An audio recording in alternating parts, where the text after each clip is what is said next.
नमस्कार दोस्तों, आप सभी का स्वागत है आपके अपने यूट्यूब चैनल शांति निकेतन में। यह रिवीजन है आपका हिंदी कहानियों का, जो कि यूपीएससी की सिलेबस में लगी हुई हैं। ठीक है, फटाफट कहानियों का रिवीजन शुरू करेंगे। इसकी हम थोड़ा सा सारांश या कथा वस्तु देखते हुए और इसकी समीक्षा को, इसके पात्रों को इस देखेंगे। तो आज जो हमारी ये पहली कहानी है, यहाँ देख रहे हैं आप, पहली कहानी जो है वो है दुनिया का अनमोल रतन। दुनिया का अनमोल रतन प्रेमचंद जी द्वारा लिखी गई कहानी है। ठीक है, सन 1907 ईस्वी में प्रकाशित हुई, सोजे वतन नामक संग्रह में संकलित है। और इस कहानी को मुंशी प्रेमचंद जी ने नवाब राय के नाम से लिखा था। मुंशी प्रेमचंद जी के बारे में थोड़ा सा बात कर लें अगर, तो मुंशी प्रेमचंद जी का जन्म 31 जुलाई 1880 को वाराणसी के निकट लमही गांव में हुआ। ठीक है, और इसके अलावा सोजे वतन की बात करें तो सोजे वतन जो इन्होंने लिखा था, बाद में इसकी प्रतियां जला दी गई थी, जैसा आप सभी को पता है। और इन्हें देखिए प्रेमचंद नाम से लिखने का इनको कब आया, ये धनपत राय के नाम से भी लिखते थे, पहले नवाब राय के नाम से, फिर धनपत राय के नाम से। उसके बाद जमाना पत्रिका के जो संपादक थे और इनके दोस्त भी थे मुंशी दया नारायण निगम, इन्होंने इन्हें प्रेमचंद के नाम से लिखने की सलाह दी, फिर ये प्रेमचंद के नाम से लिखने लगे। और यह जो कहानी है इनका, ठीक है, ये दुनिया का अनमोल रतन, ये 1907 ईस्वी में इसी उर्दू पत्रिका जमाना में प्रकाशित हुई थी। ठीक है, याद रखिएगा, जमाना पत्रिका में प्रकाशित हुई थी। ठीक है, आगे देखेंगे। अगर मुंशी प्रेमचंद जी के हम बात करें तो इनकी जो निधन हुआ 8 अक्टूबर 1936 ईस्वी को। अब हम कहानी की बात करते हैं, फटाफट कहानी को देखते हैं। इसके पात्रों की अगर हम बात करें तो इस कहानी के जो पात्र हैं वो है दिल फिगार, जो कि नायक है, और नायिका है दिल फरेब। ठीक है, नायक है दिल फिगार और नायिका है दिल फरेब। ठीक, और इसकी जो ये कहानी है, ये दिल फिगार नाम का एक नायिका है जो प्रेमी है, अपनी प्रेमिका दिल फरेब को दुनिया का सबसे अनमोल रत्न लाने के लिए कहता है। उसकी नायिका मांगती है तो बाद में वो लाता है, परीक्षा देता है। दिल फरेब उसे कई चुनौतियां देती हैं कि अगर वो सच्चा प्रेम करता है तो दुनिया का अनमोल रत्न लेकर आए। पहला रत्न वो लाता है, पहले फांसी पर चढ़ने वाले चोर के आंसू लेके आता है, तो दिल फरेब स्वीकार नहीं करती। फिर वो प्रेमी प्रेमिका के चिता की राख लेके आता है, उससे भी दिल फरेब स्वीकार नहीं करती। फिर वो एक देशभक्ति की जो मृत्यु हुई रहती है, वो अपने वतन की रक्षा के लिए अपना सब कुछ न्यौछावर कर देता है। तो उस वतन की रक्षा में बहाया गया वह खून का आखिरी कतरा लेके आता है, और वह जो दिल फरेब है उसे स्वीकार कर लेती है। और इस प्रकार से इसमें कहानी में बताया गया कि खून का, वतन की रक्षा के में खून का एक एक कतरा ही दुनिया का सबसे बड़ा अनमोल रत्न है। चलिए अब बात करें, इस कहानी का जो मुख्य उद्देश्य है वह है दोनों के माध्यम से परतंत्र भारतवासियों में देशभक्ति जगाना, देश प्रेम, राष्ट्रीयता की भावना को उजागर करना है। ठीक है, नायक द्वारा 3 वस्तुएं लाई गई, हमने आपको बताया, आंसू का एक कतरा, चिता की राख, सिपाही के खून की बूंद। देश की स्वतंत्रता के लिए स्वयं के बलिदान की बात कही गई है। इसमें प्रेम का आदर्श रूप हमें देखने को मिलता है, साथ ही गुलामी और पराधीनता का दर्द भी इस कहानी के माध्यम से हमें देखने को मिलता है।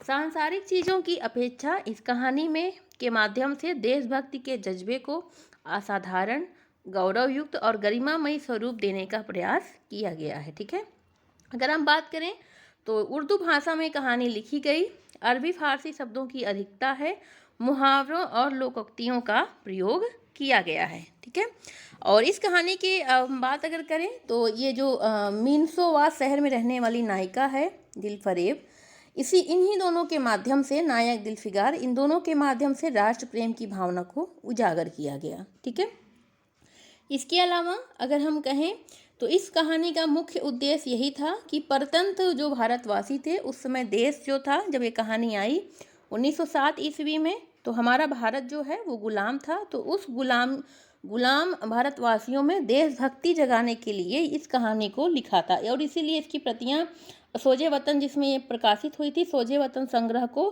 सारी प्रतियां जब्त कर ली गई थी, इन पे देशद्रोह का आरोप लगा करके। ठीक है, और इस कहानी में हमें ये जो कहानी है एक तरीके से इसका जो कथानक है अरेबियन नाइट्स, ठीक है, अरेबियन नाइट्स की तरह, अरेबियन नाइट्स की जो कहानियाँ हैं उनकी तरह हमें दिखाई पड़ता है। तो ये सारी बिंदु आप याद रखिएगा। इसके अलावा अगर हम देखें तो इस कहानी में जो है शिशु के प्रति वात्सल्य भाव यहाँ पे देखने को मिला है, प्रति के प्रति समर्पण और निष्ठा का भाव भी दिखाई देता है। कहीं कहीं यहाँ पे सती प्रथा भी रेखांकित की गई है, ठीक है, और हमने बता ही दिया प्रेम का आदर्श रूप है। तो इस कहानी में इतना ही, ठीक है। मिलते हैं दूसरी कहानी को लेकर के, तब तक के लिए धन्यवाद।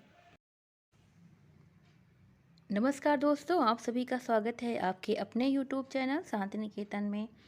आप सभी से क्षमा प्रार्थी हैं, बहुत दिनों से कोई भी वीडियो नहीं आया था उसके लिए, और अभी अब मैं सारी वीडियोस कंटिन्यू करूँगी, ठीक है। तो उसके लिए आप सभी से क्षमा प्रार्थी हैं हम। अब आज हम ये जो कहानी लेके आए हैं ये कफन कहानी है मुंशी प्रेमचंद की, और यह यूपीएचएससी असिस्टेंट प्रोफेसर के सिलेबस में लगी हुई है। इसके अलावा ये कहानी आपको अन्य भी परीक्षा के दृष्टिकोण से महत्वपूर्ण होगी। तो उम्मीद है ये कहानी आपको समझ में आएगी। इसके सभी महत्वपूर्ण तथ्यों को आपको यहाँ देखने को मिलेंगे, ठीक है। संपूर्ण कहानी आप चाहें तो पढ़ सकते हैं वीडियो रोक करके, क्योंकि वीडियो ज़्यादा लंबा नहीं बनाएंगे हम, और सभी जितने महत्वपूर्ण तथ्य हैं, समीक्षात्मक तथ्य हैं, उन्हें हम आपको दिखाएंगे, उन्हें एक एक करके बताएंगे। तो चलिए हम देख लेते हैं। ये जो कहानी है कफन, ये मूल रूप से 1935 ईस्वी में लिखी गई उर्दू में, ठीक है। इसके लेखक हैं हमारे मुंशी प्रेमचंद जी। हम कह सकते हैं कि मुंशी प्रेमचंद जी की सर्वश्रेष्ठ कहानी ही नहीं है, बल्कि यह इनकी सबसे अधिक विवादास्पद कहानी है। इस पे बहुत ज़्यादा लेखकों में मतभेद हुए हैं। इसके बहुत से एक तरह से कह सकते हैं दलित चिंतन को भी लेकर ये कहानी है। ये पहले हम देखते हैं। हिंदी में चांद्र पत्रिका के अप्रैल 1936 अंक में भी यह प्रकाशित हुई। यह हिंदी ही नहीं संभवतः भारतीय कहानियों की सबसे चर्चित, विवादित और विवेचित कहानी मानी जाती है, ठीक है। इस पर आचार्य नंद दुलारे वाजपेयी ने कहा है, यहाँ एक ये इम्पोर्टेंट कथन है, आप नोट कर लीजिएगा। नंद दुलारे वाजपेयी ने कहा कि कफन कहानी की विशेषता यह है कि इसमें मनोवैज्ञानिक चिंतन के साथ साथ एक कठोर सामाजिक वास्तविकता भी चित्रित हुई है, ठीक है। बल्कि उन्होंने ये भी कहा कि बल्कि यह कहना चाहिए कि सामाजिक चिंतन के अंतर्गत ही मनोवैज्ञानिक छायाचित्र उपस्थित हुए हैं, ठीक है। तो हम कह सकते हैं कि यह जो कहानी है कफन, यह मनोवैज्ञानिकता को आधार बनाकर लिखी गई है। कहानी की मूल संवेदना क्या है, अगर हम उसकी बात करें, मूल संवेदना की बात कर लेते हैं, फिर इस कहानी के कथानक की थोड़ा सा सारांश की बात कर लेंगे। बाकी पूरी कहानी आपको इस वीडियो के लास्ट में लिंक में दिख जाएगी, आप वहां से वीडियो रोक करके पढ़ सकते हैं, ठीक है। देखिए मूल संवेदना क्या है। आधुनिक आर्थिक विषमता, बेरोजगारी, निकम्मे समाज व्यवस्था के कारण सर्वहारा वर्ग कितना स्वार्थी, कामचोर और जड़ हो जाता है कि वह अपनी मृतक पुत्रवधू और पत्नी के कफन के लिए एकमात्र चंदे के धन को भी शराब पीने में व्यय कर डालता है, और अंत में अपने कुकृत्य का समर्थन करने के लिए वह समाज के ही रीति रिवाजों को कोसता हुआ कहता है कि कैसा बुरा समाज है कि जिसे जीते जी तन ढकन को कपड़ा नहीं मिला, चिथड़ा भी ना मिले, उसे मरने के बाद कफन चाहिए। कफन लाश के साथ जलकर राख ही तो हो जाता है, क्या ज़रूरत है ऐसे कफन की। तो यहाँ पे मतलब बहुत ही कह सकते हैं कि हम मार्मिक दृष्टिकोण अगर हम देखें तो इसमें मतलब मानवीयता भी नहीं है। पारिवारिक मोह की बात छोड़ो, यहाँ मानवीयता का सा भी लगाव नहीं है। वो दोनों इतने ही ज़्यादा शराब में व्यस्त हो जाते हैं। दो पात्र हैं, जैसा हमने बताया, मुख्यतः दो पात्र हैं, घीसू और उसके पुत्र माधव। दोनों ही निर्धन श्रमिक वर्ग से आते हैं, ठीक है। ये दोनों मजदूर हैं, किसान नहीं हैं। दोनों ही एक नंबर के आराम तलब हैं, कामचोर हैं, निकम्मे हैं, बदनाम हैं, और सबसे ज़्यादा तो इनका शराब पीने की आदत है। घीसू और माधव का चोरी से आलू खाना उस समय जब माधव की पत्नी प्रसव वेदना से मरणासन्न थी, मरने की अवस्था में थी, और दोबारा उन दोनों का शराब की दुकान पे ताड़ी पीना, जो पैसे कफन में चंदे में मिले थे कफन के लिए, उसको भी कफन न खरीद कर पी जाना एक बहुत ही मर्मपूर्ण जीवन स्थिति को दर्शाता है। ठीक है, तो यहाँ पे हम देख सकते हैं एक तरीके से हम कहें कि इस कहानी के बारे में प्रेमचंद ने घीसू और माधव की कामचोरी की प्रवृत्ति का कारण साफ करते हुए इस कहानी में एक जगह टिप्पणी दी कि जिस समाज में रात दिन मेहनत करने वालों की हालत उनकी हालत से कुछ ज़्यादा अच्छी ना थी और किसानों के मुकाबले वे लोग जो किसानों की दुर्बलताओं से लाभ उठाना जानते थे कहीं ज़्यादा संपन्न थे, वहाँ इस तरह की मनोवृत्ति का पैदा हो जाना कोई अचरज की बात नहीं थी। इस पे कुछ लोगों ने मतभेद भी किया है, लेकिन ये एक तरह से सही है क्योंकि उस समय जमींदारी व्यवस्था थी। किसानों की जो किसान रात दिन मेहनत करते थे, जब उनकी इतनी बुरी हालत थी, उनसे बेहतर वो लोग कुछ न करके रहते थे, तो उन्हें लगता था, ये मानसिक प्रवृत्ति हो जाती है इंसान में कि अगला इंसान जब इतना करके भी कुछ उसका नहीं हो रहा तो मैं क्यों उतना करूं। तो ये चीज़ें हो जाती हैं। बाकी अगर हम देखें आगे, अगला बिंदु देखते हैं। प्रेमचंद ने संवादों के माध्यम से पात्रों की चारित्रिक विशेषताओं का उद्घाटन अत्यंत मार्मिक और कलात्मक ढंग से किया हुआ है। वे संवाद कथा सूत्र को आगे बढ़ाने में सहायक बने हैं। उन्होंने अपने पात्रों के मनोभावों का चित्रण नाटकीय एवं मनोवैज्ञानिक स्तर पर किया हुआ है। अगर हम बात करें पात्रों की, तो इसमें जो संवाद हैं बहुत, देखिए यहाँ पे एक संवाद है। घीसू ने कहा, मालूम होता है बचेगी नहीं, सारा दिन दौड़ते हो गया। जा देख तो आ माधव। माधव चिढ़कर बोला, मरना ही है तो जल्दी मर क्यों नहीं जाती? देखकर क्या करूं, तू बड़ा बेदर्द है बे। साल भर जिसके साथ सुख चैन से रहा उसी के साथ इतनी बेवफाई। तो फिर क्या कहता है माधव, अरे मुझसे तो उसका तड़पना और हाथ पांव पटकना देखा नहीं जाएगा। मतलब परिस्थितियों को समझ करके, मतलब कोई मोह माया नहीं है, कोई मानवीय लगाव नहीं है। मतलब इतना अच्छा इन्होंने ये जो संवाद सूत्र यहाँ पे रचा हुआ है बहुत ही अच्छे ढंग से। आगे अगर हम देखें तो उसमें यह एक वातावरण प्रधान कहानी है। वातावरण की सृष्टि कथाकार ने इतने मनोयोग से किया है कि यह कहानी जीवन की एक सच्ची घटना प्रतीत होती है। स्थान और परिस्थिति का यथार्थ बोध इसमें सफलतापूर्वक प्रस्तुत किया गया है। कहानी के आरंभ में ही बिंबात्मक वातावरण प्रस्तुत किया गया है। जैसे हम सभी देख सकते हैं, झोपड़े के द्वार पर बाप और बेटा दोनों एक बुझे हुए अलाव के सामने चुपचाप बैठे हुए हैं और अंदर बेटे की जवान बीबी बुधिया प्रसव वेदना से पछाड़ खा रही है। रह रहकर उसके मुंह से दिल हिला देने वाली आवाज़ निकल रही है कि दोनों कलेजा थाम लेते हैं।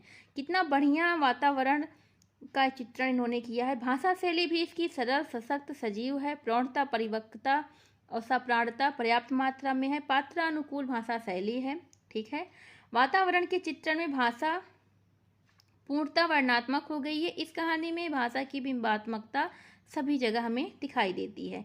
अगर हम बात करें कहानी के उद्देश्य की, तो यहाँ यथार्थवादी आर्थिक विषमता वाले जिस समाज में एक और तथाकथित धनी मानी और बड़े लोग बैठे बैठे दुनिया के सारे आनंद ले रहे हैं और निर्धन मजदूर एवं किसान रात दिन कठिन परिश्रम करके भी दो जून की रोटी नहीं जुटा पाते, वहाँ घीसू और माधव के कामचोर हो जाने को मुंशी प्रेमचंद उचित मानते हैं। देखो, हमने पहले भी बताया आगे प्रेमचंद ने जो कथन कहा था। यहाँ पे लेखक ने किसानों और मजदूरों में चेतना जगाने का प्रयास किया है। यहाँ पर आर्थिक शोषण के विरुद्ध क्रांति भावना भरना उनका उद्देश्य रहा है।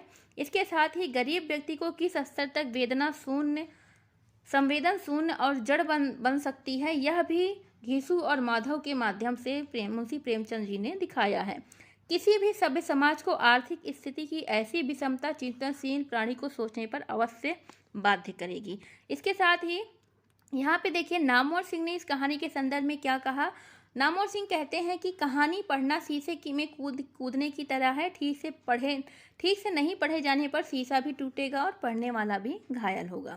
इसके साथ ही ये सभी इम्पॉर्टेंट है, आप इन्हें नोट कर लीजिएगा। ये भी इम्पॉर्टेंट है, इंद्रनाथ मदान ने इस कहानी को पहली आधुनिक कहानी कहा और पांडे शशिभूषण सीतांशु ने इसे हिंदी की पहली उत्तर आधुनिक कहानी माना है। इसके अलावा अमरकांत कफन को केवल एक स्तर पर नहीं देखते। अगर वह एक स्तर पर कुर सामंती शोषण का प्रतीक है तो दूसरे स्तर पर उसके अंतर्विरोधों को भी वे प्रकट करता है। मतलब वो कहते हैं कि एक दो स्तरीय है, एक स्त्री नहीं है, दो स्तरीय यह है। तो इस तरह हम देख सकते हैं कि इस कहानी में किस तरह से एक बहुत ही मार्मिक दृष्टिकोण को दिखाया गया है। इसके साथ ही नंद किशोर नवल ने कहा कि कफन कहानी में प्रेमचंद सामंती व्यवस्था के अलगाव और उसके परिणाम का चित्रण करते हैं। अलगाव में अनेक परिणाम हो सकते हैं, वे उनमें से एक परिणाम अमानवीयकरण को लेते हैं और उसे घीसू और माधव के माध्यम से प्रस्तुत करते हैं। इसके साथ ही साथ डॉक्टर बच्चन सिंह ने कफन को व्यर्थता बोध और आधुनिकता बोध की कहानी माना हुआ है। ठीक है, ये सभी बहुत ही इम्पॉर्टेंट पंक्तियां हैं, आप इन्हें नोट डाउन कर लीजिएगा। किन किन लेखकों ने कफन कहानी के संदर्भ में क्या क्या बातें कही हुई हैं। ठीक है, एक और बिंदु रह गया है इसमें, वो भी हम देख लेते हैं। तो अगर हम देखें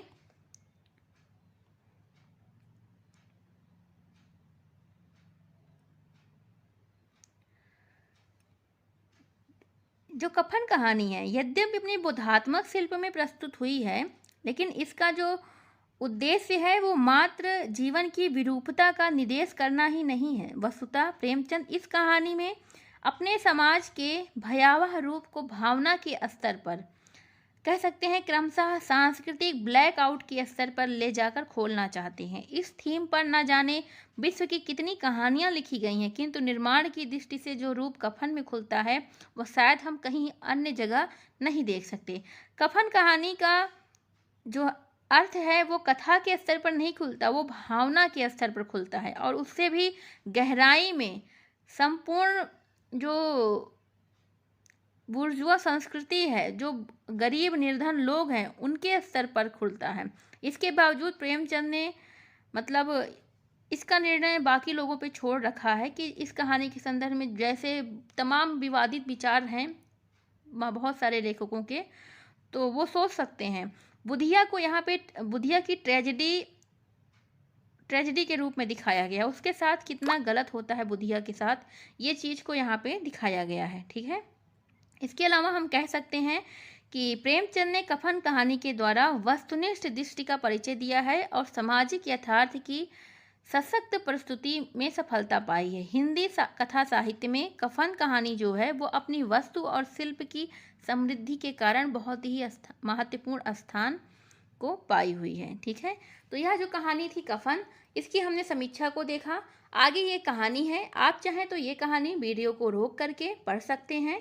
ठीक है, और क्योंकि यहाँ पे कहानी हम पढ़ेंगे तो बहुत टाइम हो जाएगा, तो आप बहुत से लोगों ने पढ़ा हुआ होगा, तो बहुत से लोगों ने नहीं पढ़ा हुआ होगा, तो उनकी सुविधा अनुसार हमने यहाँ पे कहानी डाल दिया है। अगर जिसको पढ़ना है वो वीडियो रोक करके कहानी पढ़ सकते हैं और जिसको नहीं पढ़ना वो सिर्फ समीक्षा ही देख सकते हैं। इसके अलावा सभी जो असिस्टेंट प्रोफेसर में कहानियाँ लगी हुई हैं, बाकी कहानियाँ हमने हमारे चैनल पे आपको मिल जाएंगी, क्योंकि बहुत सारी कहानियाँ यूजीसी नेट के सिलेबस से मैच करती हैं, तो वो सभी हमने वीडियो अपलोड किया हुआ है। बाकी जो बचती हैं कहानियाँ वो भी धीरे धीरे करके हम एक एक करके सारी अपलोड कर देंगे। उम्मीद है आप सभी को वीडियो अच्छा लगा होगा, और अगर वीडियो अच्छा लगा तो प्लीज़ चैनल को लाइक करें और सब्सक्राइब करें, चैनल सब्सक्राइब करें, वीडियो लाइक करें, और अच्छा लगे तो अपने दोस्तों में भी ज़रूर शेयर करें। और इतने दिन वीडियो ना अपलोड करने की वजह से हम आप सभी से क्षमा प्रार्थी हैं। अभी वीडियो कंटिन्यू होगा, थोड़ी सी दिक्कत थी, और अभी वीडियो सभी अपडेट होंगे, सारी वीडियो कंटिन्यू अपलोड होंगी। इसके साथ ही असिस्टेंट प्रोफेसर के लिए फर्स्ट पेपर के लिए जीएस के भी हमने कुछ टॉपिक को सोचा है अपलोड करने के लिए, तो हम जीएस का भी कुछ टॉपिक यहाँ पर लेकर आएंगे, तो उम्मीद है वो भी आप सभी को अच्छा लगेगा। तो ये थी पूरी कहानी, उम्मीद है आप सभी पढ़ लेंगे, अच्छा लगेगा, और अच्छा लगे तो चैनल को सब्सक्राइब करना नहीं भूलिएगा। धन्यवाद। अब हम अपनी अगली कहानी देखेंगे। अगली कहानी है हमारी कानों में कंगना। ठीक है, और इसके जो लेखक हैं राधिका रमण प्रसाद सिंह। राधिका रमण प्रसाद सिंह के बारे में सर्वप्रथम बात करें तो 10 सितंबर 1890 को शाहाबाद बिहार के सूर्यपुरा नामक स्थान पर एक जमींदार परिवार में इनका जन्म हुआ था। ठीक है, और इनकी शिक्षा जो है 1907 से आरा जिले में शुरू हुई। ठीक है, इनकी प्रमुख अगर हम रचनाओं की बात करें तो कुसुमांजलि, अपना पराया, गांधी टोपी, धर्मधुरी, गद्य काव्य, नवजीवन, प्रेम लहरी इनका कहानी संग्रह है, राम रहीम 1936 ईस्वी, पुरुष और नारी 1939, सूरदास 1942, संस्कार 1944, पूरब और पश्चिम 1951, चुंबन और चांटा 1957, ये उनका उपन्यास है। नवजीवन 1912, तरंग 1920, माया मिली न राम 1936, मॉडर्न कौन सुंदर कौन 1964 ईस्वी और अपनी अपनी नज़र अपनी अपनी डगर 1966 ईस्वी इनका लघु उपन्यास है। ठीक है, गांधी टोपी 1938 ईस्वी और इसके अलावा सावनी समा 1938 ईस्वी, नारी क्या एक पहेली 1951, हवेली और झोपड़ी 1951, देव और दानव 1951, वे और हम 1956, धर्म और मर्म 1959, तब और अब 1958, अबला क्या ऐसी सबला 1962, बिखरे मोती भाग 1 1965 इनकी कहानियां हैं। सावनी सभा, टूटा तारा, सूरदास इनका नाटक है। नए रिफॉर्मर या नवीन सुधारक 1911, धर्म की धुरी 1952, अपना पराया 1953 और नज़र बदल गए नज़ारे 1961 इनका संस्मरण है। ठीक है, इसके अलावा बिहार की प्रसिद्ध मासिक पत्रिका थी नई धारा। ठीक है, नई धारा जिसका राधिका रमन प्रसाद सिंह के ही संरक्षण में यह प्रकाशित होती रही। ठीक है, इसके अलावा अगर हम बात करें इनकी, तो इनका जो निधन हुआ वो 24 मार्च 1971 ईस्वी को हो गया था। तो ये बात थी राधिका रमन प्रसाद सिंह के बारे में। आगे हम देखेंगे कहानी को। तो कहानी की बात करें तो अगर हम इस कहानी की बात करें, इस कहानी का जो प्रकाशन हुआ था वह 1913 ईस्वी में हुआ और ये जो कहानी है इंदु पत्रिका में प्रकाशित हुई थी 1913 ईस्वी में। कुसुमांजलि नामक कहानी संग्रह में यह संकलित है। यह एक बहुत मार्मिक कहानी है। ठीक है, मनुष्य के विवेक को जागृत करने वाले स्थलों का सूक्ष्म वर्णन इस कहानी में किया गया है। इसमें वासना और प्रेम के जो अंतर होते हैं उनको यहाँ पे स्पष्ट किया गया है। अगर हम कहानी की बात करें तो कहानी का जो प्रारंभ है बहुत आकर्षक है, लेकिन इसका जो अंत है बहुत ही ज़्यादा दुखद है। इस कहानी की सबसे पहले हम बात करेंगे इसका जो है, इसके पात्रों को अगर हम देखें तो पात्र इसमें किरण है। ठीक है, पात्र है किरण जो कि नायिका है और योगीश्वर की पुत्री है। नायक है एक इसमें जो नायक है वो है नरेंद्र जो कि लेखक है, वो किरण का पति है। योगीश्वर जो नरेंद्र के गुरु हैं और किरण के पिता हैं। ठीक है, अगर हम इसमें देखें तो इस कहानी में जो कानों में कंगना कहानी है, स्त्री की स्थिति को यह जाहिर करती है। यह कहानी पुरुषों के आकर्षण में खोए रहने की कमजोरी का चित्रण है। यहाँ पे केंद्रीय पात्र जो है वो किरण है। कहानी की जो शुरुआत होती है जिसमें किरण से जो है नरेंद्र पूछता है कि किरण तुम्हारे कानों में क्या है। किरण हंसकर बताती है कंगना। ठीक है, किरण एक होती है भोली भाली सी कन्या। किरण पर नरेंद्र जो है वो मोहित हो गया था। ऋषिकेश के पास एक सुंदर वन में कुटी बनाकर योगीश्वर रहते थे और ये जो नरेंद्र है योगीश्वर के यहाँ अपने पिता की आज्ञा से सारे धर्म ग्रंथ पढ़ने जाते थे और किरण उन्हीं योगीश्वर की पुत्री थी। ठीक है, तो धीरे धीरे इन लोगों का अपना लगाव होता है। उसके बाद किरण का हाथ नरेंद्र के हाथ में दे देते हैं योगीश्वर जी और कहते हैं नरेंद्र अब मैं चला, किरण तुम्हारे हवाले है। ठीक है, उसके बाद इन दोनों में काफ़ी लगाव होता है, सब चीज़ें रहती है। 2 वर्ष बीत जाते हैं, लेकिन एक दिन नरेंद्र मोहन के घर गया जहाँ उसे एक किन्नरी मिली। उसको देखते ही वह उस पर मंत्रमुग्ध हो जाता है। फिर वो सब कुछ छोड़कर किन्नरी के पीछे पड़ जाता है और धीरे धीरे ऐसे 5 महीने बीत जाते हैं। वो किन्नरी को कई उपहार ले जाता है। किरण के सारे गहने चोरी चोरी करके उस किन्नरी को दे देता है। किरण जब किन्नरी को देने को कुछ नहीं बचता तो नरेंद्र किरण से पूछता है तुम कोई गहना बचा है? तो वही 2 कंगन बचे थे जो उसने अपने कानों में पहन रखा था। ठीक है, और उसने उन कानों के कंगन को दिखाया कि यही बचे हैं जो उसके पहले नरेंद्र के साथ पहली मुलाकात से भी जुड़ा हुआ था। तो एक निशानी के तौर पे, और उसको दुख भी होता है लेकिन वो उसे भी ले जा कर के उसे दे आता है। और बात ये थी कि किरण फिर इस दुनिया से चली जाती है। वो फिर वही पूछता है, जैसे शुरू में उसने पूछा था, नरेंद्र पूछता है तुम्हारे कानों में क्या पहना, वो कहती है कंगना। फिर लास्ट में पूछता है कि तुम्हारे पास कुछ है गहना, तो कहती है वही कंगना।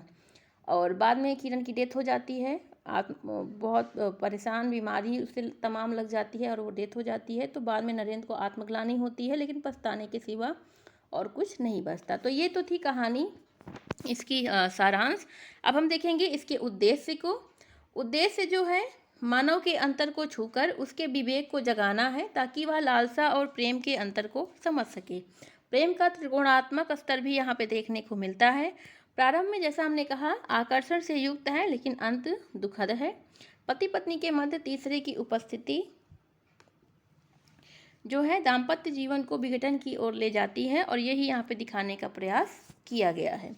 इसके अलावा अगर हम बात करें तो प्रेम परक और एक दुखांत कहानी है। पात्र हमने बताया था, पात्र है योगेश्वर जो कि किरण के पिता हैं, किरण नरेंद्र जो कि किरण का पति है, मोहन कि नरेंद्र का दोस्त है, इसी के यहाँ उसे किन्नरी है मिलती है और इसी पे मोहित हो जाता है। और धीरे धीरे किरण को पता सब रहता है, वो चिंता में और मतलब उसको बहुत दुख होता है और उस वजह से उसका निधन हो जाता है।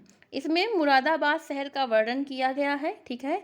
नायिका किरण को वनफूल, बंधन विहीन, स्वर्गीय जीवन, दीपक जैसा इस कहानी में कहा गया है। इसके अलावा अगर हम बात करें तो स्त्री की सामाजिक स्थिति को यहाँ पे दर्शाया गया है। पुरुष वर्ग के निर्बंध प्रवृत्ति पर एक व्यंग है, ठीक है। इसके अलावा ये जो कहानी है इसमें खोखले आकर्षण में डूबे रहने वाले लोगों की मानसिकता पर करारा प्रहार किया गया है। कानों में कंगना पहनने का अर्थ है अपने विरोधाभास के कारण कौतूहल पैदा करना। वहीं कहानी के अंत में यह करुणा का भाव व्यक्त करता है, जो कि प्रारंभ में कौतूहल का भाव व्यक्त करता है, ठीक है। इसके अलावा अगर हम बात करें तो इस कहानी में जो है ये समूची जो कहानी है वो प्रेम परक है, ठीक है। और इसमें नायक नायिका के प्रेम के संयोग वियोग पक्ष दोनों को रखा गया है। जैसे उदाहरण भी दिए गए हैं, जैसे राम और सीता, कृष्ण और गोपियों का, दुष्यंत और शकुंतला का, ठीक है। और इसमें प्रेम की अद्भुत शक्ति का वर्णन किया गया है कृष्ण की बांसुरी के माध्यम से, जो कि लोगों को अपने वश में कर लेता है, ऐसा कुछ दिखाया गया है यहाँ पे। तो ये तो थी महत्वपूर्ण बातें इस कहानी से जुड़ी हुई, ठीक है। और बहुत ही मर्मस्पर्शी कहानी है, ठीक है। समाज में एक विवाहित सब स्त्री वह है इस आज के समय में जो कि सहनशील है, धैर्यवान है, शांत है, जो पति की किसी भी बात का विरोध नहीं करती, वही प्रतिव्रता है। और पुरुष के उस स्वरूप से परिचित यहाँ हम होते हैं जो उनकी कमजोरी भी है, जिसके कारण वह उन्मुक्त प्राणी के तरह बाहरी सौंदर्य में आकर्षित हो जाता है, उसके पीछे पीछे भागता रहता है और उसे बाद में ठोकर लगती है जब वो एक बहुमूल्य हीरा खो देता है, और तब उसका विवेक जागृत होता है, लेकिन सब कुछ हाथ से छूट जाने के बाद। और यही होता है नरेंद्र के साथ, जब उसकी डेथ हो जाती है किरण की, तब उसे अपनी गलती का एहसास होता है, ठीक है। स्त्रियों के प्रति यहाँ समाज की सोच को भी दर्शाया गया है। तो इस तरह यह कहानी थी हमारी कानों में कंगना। मिलते हैं और एक कहानी को लेकर के, तब तक आप जुड़े रहिए। नमस्कार दोस्तों, आप सभी का स्वागत है आपके अपने YouTube चैनल शांति निकेतन में। आज हम सब लेकर आए हैं यहाँ पर आपके लिए एक कहानी, ताई, जो कि UPSC के सिलेबस में लगी हुई है, बहुत ही इम्पोर्टेंट है। इसके महत्वपूर्ण तथ्य, सारांश, उद्देश्य और जो भी बहुत ही महत्वपूर्ण फैक्ट होंगे परीक्षा के दृष्टिकोण से, वो सब यहाँ पर बताया जाएगा। उम्मीद है आपको कहानी पसंद आए, उसकी समीक्षा पसंद आए, और अगर वीडियो अच्छा लगे तो प्लीज़ चैनल को सब्सक्राइब करिएगा और वीडियो लाइक करना नहीं भूलिएगा।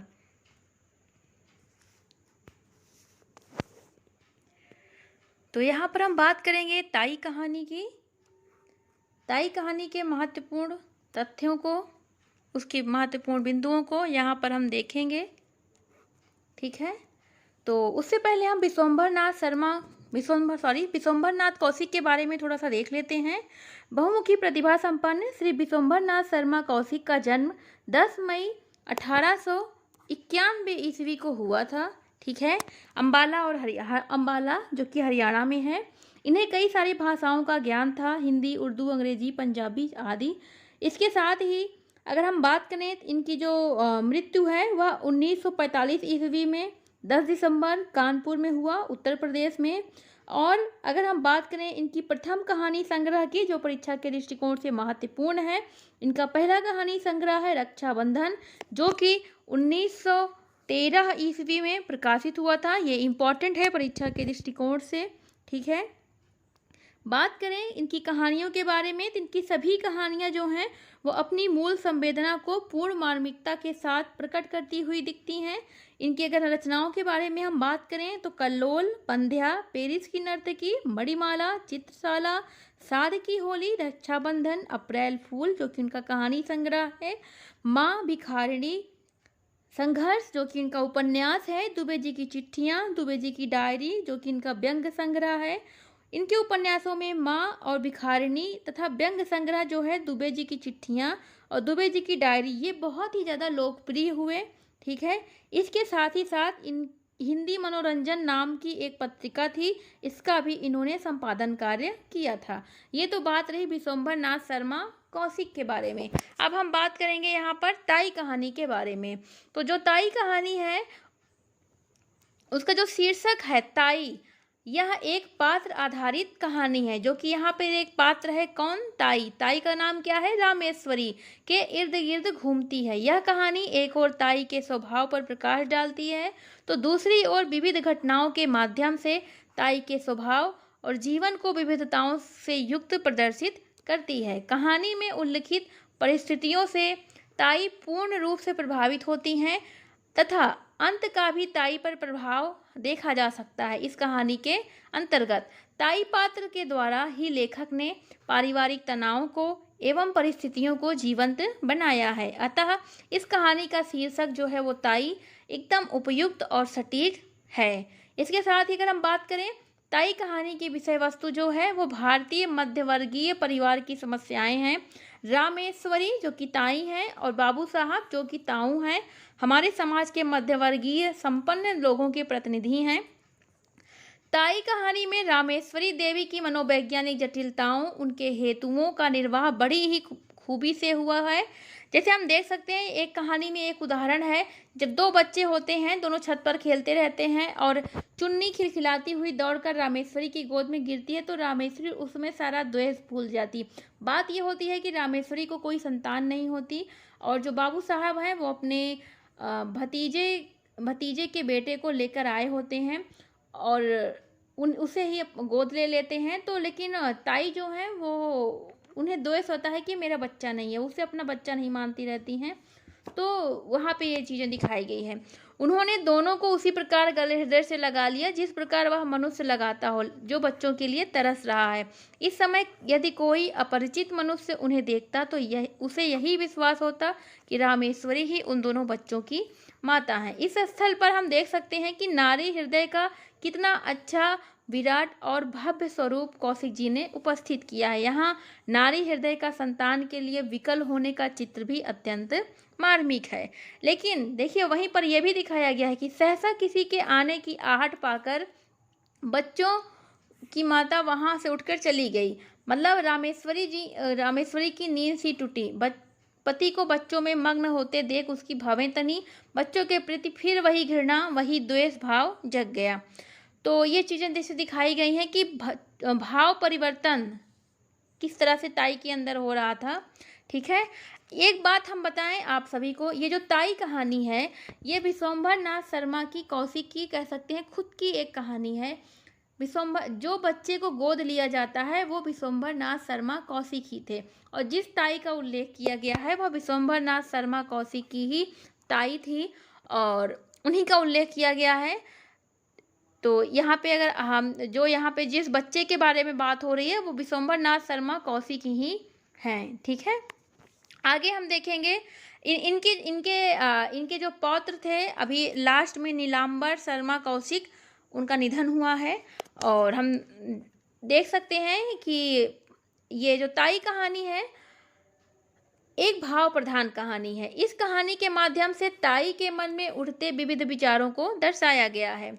ताई कभी ऋणग्रस्त महिला के रूप में दिखती हैं, कभी निसंतान के दुख को ढोती दिखाई देती हैं, तो कभी ममता के सागर में डूबती दिखती हैं, तो कभी ईर्ष्या एवं घृणा की साकार प्रतिमा सी लगती हैं। इस प्रकार इस कहानी के माध्यम से लेखक ने एक व्यक्ति में इतने सारे भावों को दिखाना चाहा है कि वे घटनाओं के माध्यम से एक निश्चित और सुखद अंत की ओर भी हमें बढ़ते हुए दिखाई देते हैं। यह कहानी भावनाओं की अभिव्यक्ति अत्यंत भावुक ढंग से कराती है और उसका प्रभाव भी भावुक समाज पर अवश्य अंकित होता है और अंकित होता रहेगा। ये दिखाने का प्रयास बहुत अच्छे ढंग से कौशिक जी ने किया है। इसके अलावा मध्यवर्गीय परिवार की कहानी है, उसका चित्रण है, संतानहीन माता की मनोदशा का वर्णन है, ताई के हृदय परिवर्तन की कहानी है। एक बार जब विश्वंभर नाथ कौशिक यानी वो जो बच्चा जिसे गोद बाबू साहब लेकर आए थे, जो वकील थे कानपुर में, बड़ी कोठी थी उनकी, लेकिन वो निसंतान थे। ताई उन्हें अपना बच्चा नहीं मानती थी, अपने भतीजे के बेटे को लेकर आए थे। जो बेटा था वो था विश्वंभर नाथ शर्मा कौशिक। तो वो जो बच्चा था वो पतंग के लिए जिद करता है अपनी ताई से कि मुझे पतंग चाहिए। तो उसकी ताई कहती है नहीं दूंगा, तो वो कहता है कि मैं शिकायत कर दूंगा ताऊ से। तो कहती है तुम्हारी इतनी हिम्मत। फिर वो एक पतंग कट के अचानक से छत पे आ गिरती है, तो वो उस पतंग को पकड़ने के लिए तेजी से दौड़ता है और उसका पैर फिसल जाता है और वो छत से गिर जाता है। मतलब छत के छज्जा पकड़ लेता है, लटक जाता है, छत से गिरने वाला रहता है। वो ताई को चिल्लाता है ताई मुझे बचा लो मुझे पकड़ो। ताई सिर्फ अकेले उस समय छत पे थी, तो उस समय वो सोचती हैं गिर जाने दो, मैं क्यों बचाऊं, मेरा बच्चा थोड़ी ना है, मुझे भी मुक्ति मिलेगी। फिर बुलाता है ताई बचा लो बचा लो बचा लो। फिर वो नहीं उसको बचाती। फिर जैसे ही वो देखती है गिरने वाला होता है, अचानक से ताई के मन में ममता उमड़ती है। तो वो जैसे ही बचाने को दौड़ती हैं, लेकिन उस बच्चे का हाथ फिसल जाता है और वो छत से गिर जाता है। उसे चोटें आती हैं। ताई भागती हुई आती हैं नीचे और उसको गले लगा लेती हैं। उस समय ताई के हृदय से सारा द्वेष, सारी घृणा दूर हो जाती है उस बच्चे के प्रति। उसके बाद से ताई कभी भी उस बच्चे के प्रति द्वेष नहीं रखती, उसे बहुत ज़्यादा प्रेम करने लगती हैं अपने बच्चे की तरह। तो यह थी विश्वंभर नाथ शर्मा कौशिक की वही प्रिय ताई, जिनके बारे में इन्होंने अपना वर्णन किया हुआ है। तो यहाँ पर यह दिखाया गया है ताई के हृदय परिवर्तन की कहानी। मनुष्य जब तक किसी वस्तु को अपना नहीं मानता तब तक वह उसे अप्रिय ही लगती है, परंतु जब वह उसे दिल से अपना लेता है तो वह उसके लिए सबसे प्रिय वस्तु बन जाती है। इसी भाव का चित्रण इस कहानी में कौशिक जी ने बखूबी किया हुआ है। प्रेम के द्वारा घृणा को जीतना, उस बच्चे का प्रेम, ताई बचा लो बचा लो बचा लो कह के इतने प्यार से वो अपनी ताई को बोलता था कि ताई के मन की घृणा सारी खत्म हो गई। तो प्रेम के द्वारा घृणा पर विजय भी यहाँ पे दिखाई गई है। पात्र की हम बात करें तो पात्र हैं बाबू रामजी दास, जो कि विश्वंभर नाथ कौशिक जी के ताऊ थे, और ये मुख्य पात्र के रूप में है। रामेश्वरी ताई जो कि मुख्य पात्र हैं, जिन पर कहानी लिखी गई है, और ये कहानी की केंद्रीय पात्र भी रही हैं। कृष्णदास बाबूराम जी दास के छोटे भाई, मनोहर के पिता। यहाँ जो मनोहर बालक है वो विश्वंभर नाथ शर्मा कौशिक ही हैं, उन्हीं की कहानी यहाँ पे है। अगर हम विश्वंभर नाथ शर्मा कौशिक के जीवन को देखें तो ये वही हैं। विश्वंभर नाथ कौशिक को भी उनके ताऊ ने गोद लिया था, उनकी ताई उन्हें प्रेम नहीं करती थी, बाद में वह उन्हें प्रेम करने लगती हैं। तो ये उन्हीं की ही कहानी है, वो अपनी ही कहानी को यहाँ पर व्यक्त करते हुए दिखते हैं। तो मनोहर जो है वो 5 वर्षीय बालक है, मुख्य पात्र के है। चुन्नी मनोहर की बहन है और 2 वर्ष की है। कह सकते हैं कहानी मुख्यतः 4 खंडों में विभाजित है, और जो हमारी ताई है वो कहानी का प्राण है। ताई कहानी का जो प्राण है वो है रामेश्वरी ताई का मनोविज्ञान। ठीक है, तो ये तो थी हमारी ताई कहानी की समीक्षा। इसके सभी महत्वपूर्ण तथ्य, इसके हमने उद्देश्य बताए, महत्वपूर्ण तथ्य बता दिए, पात्र बता दिया, कितने खंडों में विभाजित है ये बता दिया। ये रही ताई कहानी। आप सभी को अगर ताई कहानी पढ़ना है, आपने नहीं पढ़ा हुआ है, तो आप वीडियो रोक करके ताई कहानी पढ़ सकते हैं, क्योंकि यहाँ पे वीडियो बहुत लंबा हो जाएगा, इसलिए हम यहाँ पे नहीं पढ़ाएंगे। आप पूरी ताई कहानी हम आपको दिखा दे रहे हैं, आप इस कहानी को वीडियो रोक करके अच्छे से पढ़ सकते हैं। और अगर आप सभी से बहुत ज़्यादा रिक्वेस्ट है कि प्लीज़ अपना प्रेम बनाए रखें हमारे चैनल के प्रति। अगर आप सभी को हमारे वीडियो पसंद आ रहे हैं तो प्लीज़ प्लीज़ चैनल को लाइक करें, चैनल को सब्सक्राइब करें और वीडियो को लाइक करना ना भूलें। आप सबसे बहुत ज़्यादा रिक्वेस्ट है, तो प्लीज़ ये रही पूरी कहानी। आप इस कहानी को वीडियो रोक करके देख सकते हैं, पढ़ सकते हैं, जैसे आपकी इच्छा। उम्मीद है आप सभी को वीडियो बहुत पसंद आया होगा। हम जल्द ही मिलेंगे आपके साथ एक नई कहानी को लेकर के, जो कि यूपीएससी के सिलेबस में और लगी हुई हैं। बाकी जो कहानियाँ इसमें हम और जो यूजीसी के सिलेबस में से बिल्कुल मेल खाती हैं वो आप चैनल पर पड़ी हुई हैं, आप जाकर देख सकते हैं। बाकी यहाँ पे जो यूजीसी से अलग हटकर कहानियाँ सिलेबस में लगी हुई हैं यूपीएससी के, उसे हम यहाँ पर आपको बताएंगे। तो ये रही पूरी कहानी। आप इस कहानी को पूरा वीडियो रोक करके अच्छे से पढ़ लीजिएगा, क्योंकि कहानी पढ़ना बहुत ज़रूरी है। इससे आपकी दिमाग में पूरा सारांश रहेगा, तो कहानी का एक मूल भाव आपको बहुत अच्छे से समझ में आएगा। और ये बहुत अच्छी कहानी है, मनोवैज्ञानिक कहानी है, मध्यम वर्गीय परिवार की, तो बहुत अच्छी कहानी है। चलिए ठीक है, मिलते हैं फिर से नए वीडियो के साथ। धन्यवाद।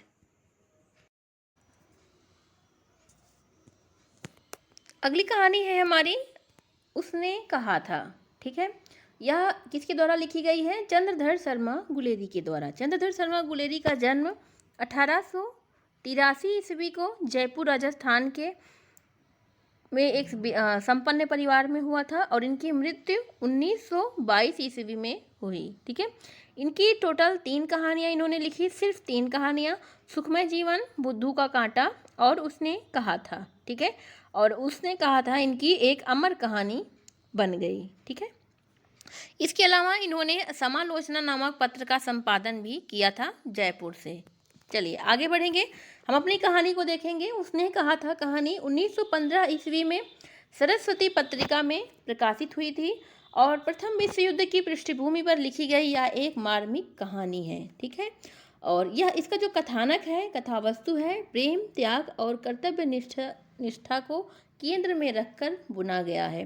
कहानी का जो नामकरण है उसने कहा था, यह सूबेदारनी के कथन को आधार बनाकर किया गया है। इसमें एक पात्र है, नायिका है सूबेदारनी। उसी ने नायक जो है लहना सिंह, उससे कहा था कि जिस प्रकार बचपन में अमृतसर की गलियों में तुमने इक्के से मेरी जान बचाई थी, ठीक उसी प्रकार चल रहे प्रथम विश्व युद्ध में मेरे पति और पुत्र की जान बचाना। और फिर नायक जो लहना सिंह होते हैं वो अपनी जान पर खेल करके उसके पति और पुत्र की जान को बचाते हैं, क्योंकि उसने कहा था, क्योंकि वो बचपन से उसे पसंद करते थे। और कहानी जो शुरू होती है अमृतसर के बाजार का दृश्य है, नायक नायिका का बाल सुलभ निश्चल प्रेम है। फिर हमें यहाँ पे महायुद्ध का वातावरण देखने को मिलता है, लहना सिंह की जो बलिदान को देखने को मिलता है। और यह हमारे एक तरीके से गहरी मनोवैज्ञानिकता का इसमें पुट दिखाई देता है। यह कहानी प्रारंभिक चहल पहल से लेकर प्रेम और कर्तव्य का विकट पथ जो है पार करती हुई मृत्युशैया पर जाकर के समाप्त होती है। यह कहानी जो है, इस कहानी का उत्सर्ग जो है वो प्रेम वेदना जनित नहीं होकर के, बल्कि कह सकते हैं कि कर्तव्य की प्रसन्नता है। ठीक है, और अगर हम बात करें तो इसमें यथार्थ की कसौटी पर एक इस प्रेम को निभरा है। और इसके अलावा हम देख सकते हैं इसमें पहला जो है वो अमृतसर में बाजार का दृश्य है, फिर छावनी का दृश्य है, फिर बोधा सिंह को बचाता है लहना सिंह। ठीक है, और उसके बाद लहना सिंह की अंतिम सांसें दिखाई गई हैं। ठीक है, चलिए आगे हम देखेंगे। इसका जो कथानक हमने बता दिया, नामकरण सूबेदारनी के कथन को आधार बनाकर किया गया। हिंदी की ऐसी पहली कहानी है जिसके पृष्ठभूमि का प्रारंभ एक और गांव से होता है, अमृतसर से, तो दूसरी तरफ शहर जर्मनी से शुरू होता है। ठीक है, प्रेम परक संवेदना की कहानी है, फ्लैशबैक शैली पर आधारित ये पहली बार कोई कहानी है जिसमें फ्लैशबैक शैली का प्रयोग किया गया था। ठीक है, उस दृष्टि से यह पहली कहानी है। इसके अलावा लहना सिंह के माध्यम से प्रेम और कर्तव्य पथ पर अडिग रहने की परिकल्पना की गई है। बाल विवाह और रूढ़ियों का वर्णन है। बाल विवाह, जो नायिका है सूबेदारनी, उनका विवाह बाल विवाह होता है। पात्रों की बात करें तो पात्र है नायक लहना सिंह, सूबेदारनी नायिका है सूबेदारनी, ठीक है। लहना सिंह जो है, एक तरीके से हम कह सकते हैं लहना सिंह जो होते हैं वो सेना में काम करते रहते हैं, सेना में रहते हैं वो, ठीक है। इसमें टोटल 10 पात्र हैं। अगर हम बात करें तो इस कहानी में टोटल 10 पात्र हैं, जिसमें 9 पुरुष हैं और 1 स्त्री है, ठीक है। टोटल 10 पात्र हैं। और सॉरी, नायिका सूबेदारनी है और नायक लहना सिंह है। सूबेदार हजारा सिंह जो कि सूबेदारनी के पति हैं, बोधा सिंह जो कि इनके पुत्र हैं, लपटन सिंह, अतर सिंह, वजीरा सिंह, ठीक है। और इसके अलावा डाक बाबू, पोलू राम इत्यादि लोग हैं, ठीक है। इसमें बहुत सारे लेखकों ने इस कहानी के संदर्भ में अपने महत्वपूर्ण कथन कहे हैं, तो हम उन कथनों को देखेंगे। पहले हम इसकी जो बची हुई समीक्षा है उसे देख लेते हैं। इस कहानी में अमृतसर के मंगरे और माझे का वर्णन किया गया है। प्रेम, त्याग और शौर्य की गाथा है, ठीक है। लहना सिंह के जो है वो किसानी जीवन का प्रतीक है। चित्रात्मक शैली का इस कहानी में प्रयोग किया गया। मानसल और शारीरिक प्रेम के स्थान पर अशरीरी प्रेम या आध्यात्मिक प्रेम पे विजय दिखाई गई है, ठीक है। इसके अलावा छोटे किसान लहना सिंह और बड़े किसान हजारा सिंह या लपटन सिंह का मानसिक द्वंद्व भी हमें देखने को मिलता है इस कहानी में, ठीक है। और इसके अलावा ये जो कहानी है, इसमें जो लहना सिंह है वो 77वें सिख बटालियन के जमादार पद पर नियुक्त रहते हैं। कभी कभी ये पूछ लेता है तो 77वें सिख बटालियन के जमादार पद पे। कहानी का जो अंत है वो फ्रांस और बेल्जियम की पृष्ठभूमि में होता है, जहां एक और लहना की मृत्यु दिखाई दी जाती है, ठीक है। इसके अलावा अगर हम बात करें तो इस कहानी में मनोवैज्ञानिक संवादों का प्रयोग हुआ है। संवादों में चतुरता है, सरलता है, भाषा शैली जो है पूर्ण रूप से सफल है, ठीक है। स्थानीय बोली के शब्द वातावरण के निर्माण में सहायक हुए हैं, जैसे हट जा, जीने जोगिया, हट जा, है ना, ये सारे शब्द इसमें इस्तेमाल किए गए हैं। इसके अलावा अगर हम देखें तो कहीं कहीं पर पंजाबी शब्दों का इस कहानी में प्रयोग है, ठीक है। और फैंटेसी शिल्प का भी प्रयोग इस कहानी में किया गया है, ठीक है। फैंटेसी शब्द का भी प्रयोग। तो आगे हम देखेंगे बच्चन सिंह ने इस कहानी के बारे में क्या कहा है। तो बच्चन सिंह के बारे में अगर हम बात करें तो बच्चन सिंह ने कहा इस कहानी को लेकर कि यह कहानी सोमनाथ के मंदिर की तरह आकाश में लटकती हुई प्रतीत होती है। यदि भावुकता को चुंबक से हटा दिया जाए तो मूर्ति धरती पर खंड खंड हो जाएगी। बच्चन सिंह ने सूबेदारनी के स्वार्थपरता और लहना सिंह के त्याग को बेवकूफ़ी भरा बताया हुआ है, ठीक है। आगे हम बात करेंगे, अगला जो हमारा कथन है गोपाल राय का। गोपाल राय ने इस कहानी के संदर्भ में कहा कि यह हिंदी की पहली कहानी है जिसके एक तरफ पंजाब की पृष्ठभूमि है तो दूसरी तरफ फ्रांस की जमीन पर लड़े जा रहे प्रथम विश्व युद्ध की पृष्ठभूमि। युद्ध और प्रेम के साथ चल रहे संवेदना के चित्रण की दृष्टि से यह कहानी हिंदी में आज भी अकेली है। यह कहा है गोपाल राय ने। ये महत्वपूर्ण कथन है, इन्हें आप याद रखिएगा क्योंकि परीक्षा में पूछ सकता है। राजेंद्र यादव ने कहा कि उसने कहा था कहानी से ही आधुनिक हिंदी का प्रारंभ मानना चाहिए, ठीक है।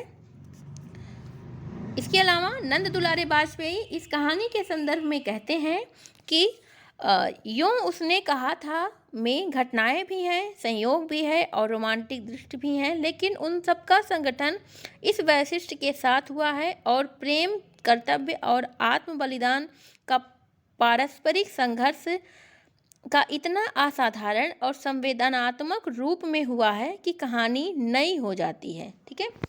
मधुरेश इस कहानी के संदर्भ में कहते हैं, मधुरेश का कथन है कि उसने कहा था कि वस्तुतः हिंदी की पहली कहानी है जो शिल्प प्रधान की दृष्टि से हिंदी कहानी का एक झटके में प्रौढ़ बना देता है, ठीक है। प्रेम बलिदान की दृष्टि से हिंदी कहानी मतलब इस मधुरेश कहते हैं कि उसने कहा था वस्तुतः हिंदी की ऐसी पहली कहानी है जो शिल्प प्रधानता की दृष्टि से हिंदी कहानी को एक झटके में प्रौढ़ बना देती है।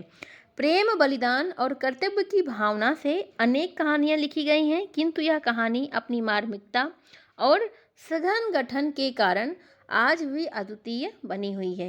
हिंदी कहानी के प्रारंभ काल में ही ऐसी श्रेष्ठ रचना का प्रकाशित होना एक महत्वपूर्ण घटना है, ऐसा कहा है मधुरेश ने। यह मधुरेश का महत्वपूर्ण कथन था, इसे आप याद रखिएगा। अगला जो कथन है नगेंद्र का। नगेंद्र कहते हैं इस कहानी के बारे में कि गुलेरी जी की कहानियों का मुख्य आकर्षण तो रस ही है। यह रस उजली रसिकता या मानसिक विलासिता की तरह द्रव्य नहीं है, जीवन के गंभीर उपभोगों से सींचा हुआ गाढ़ा रस है। ठीक है, चलिए। शुक्ल जी ने कहा है इस कहानी के बारे में कि लहना सिंह में भीतर से प्रेम का एक स्वर्गीय स्वरूप झांक रहा है। कहानी भर में कहीं भी प्रेम की निर्लज्जता, प्रगल्भता, वेदना की विभत्स विवृत्ति नहीं है। ठीक है, इसके अलावा शुक्ल जी ने कहा कि इसके पक्के यथार्थवाद के बीच सुरुचि की मर्यादा के भीतर भावुकता का चरम उत्कर्ष अत्यंत निपुणता के साथ संपुष्टित हुआ है। उनके भीतर में प्रेम का ऐसा स्वर्गीय स्वरूप है, वही जो हमने आगे कहा कि झांक रहा है। ठीक है, इसके अलावा ये कहते हैं कि इनकी घटनाएं बोल रही हैं, पात्रों के बोलने की आवश्यकता ही नहीं है। ठीक है, इसके अलावा एक कथन और बचा हुआ है पंडित विनोद शंकर का। पंडित विनोद शंकर कहते हैं इस कहानी के बारे में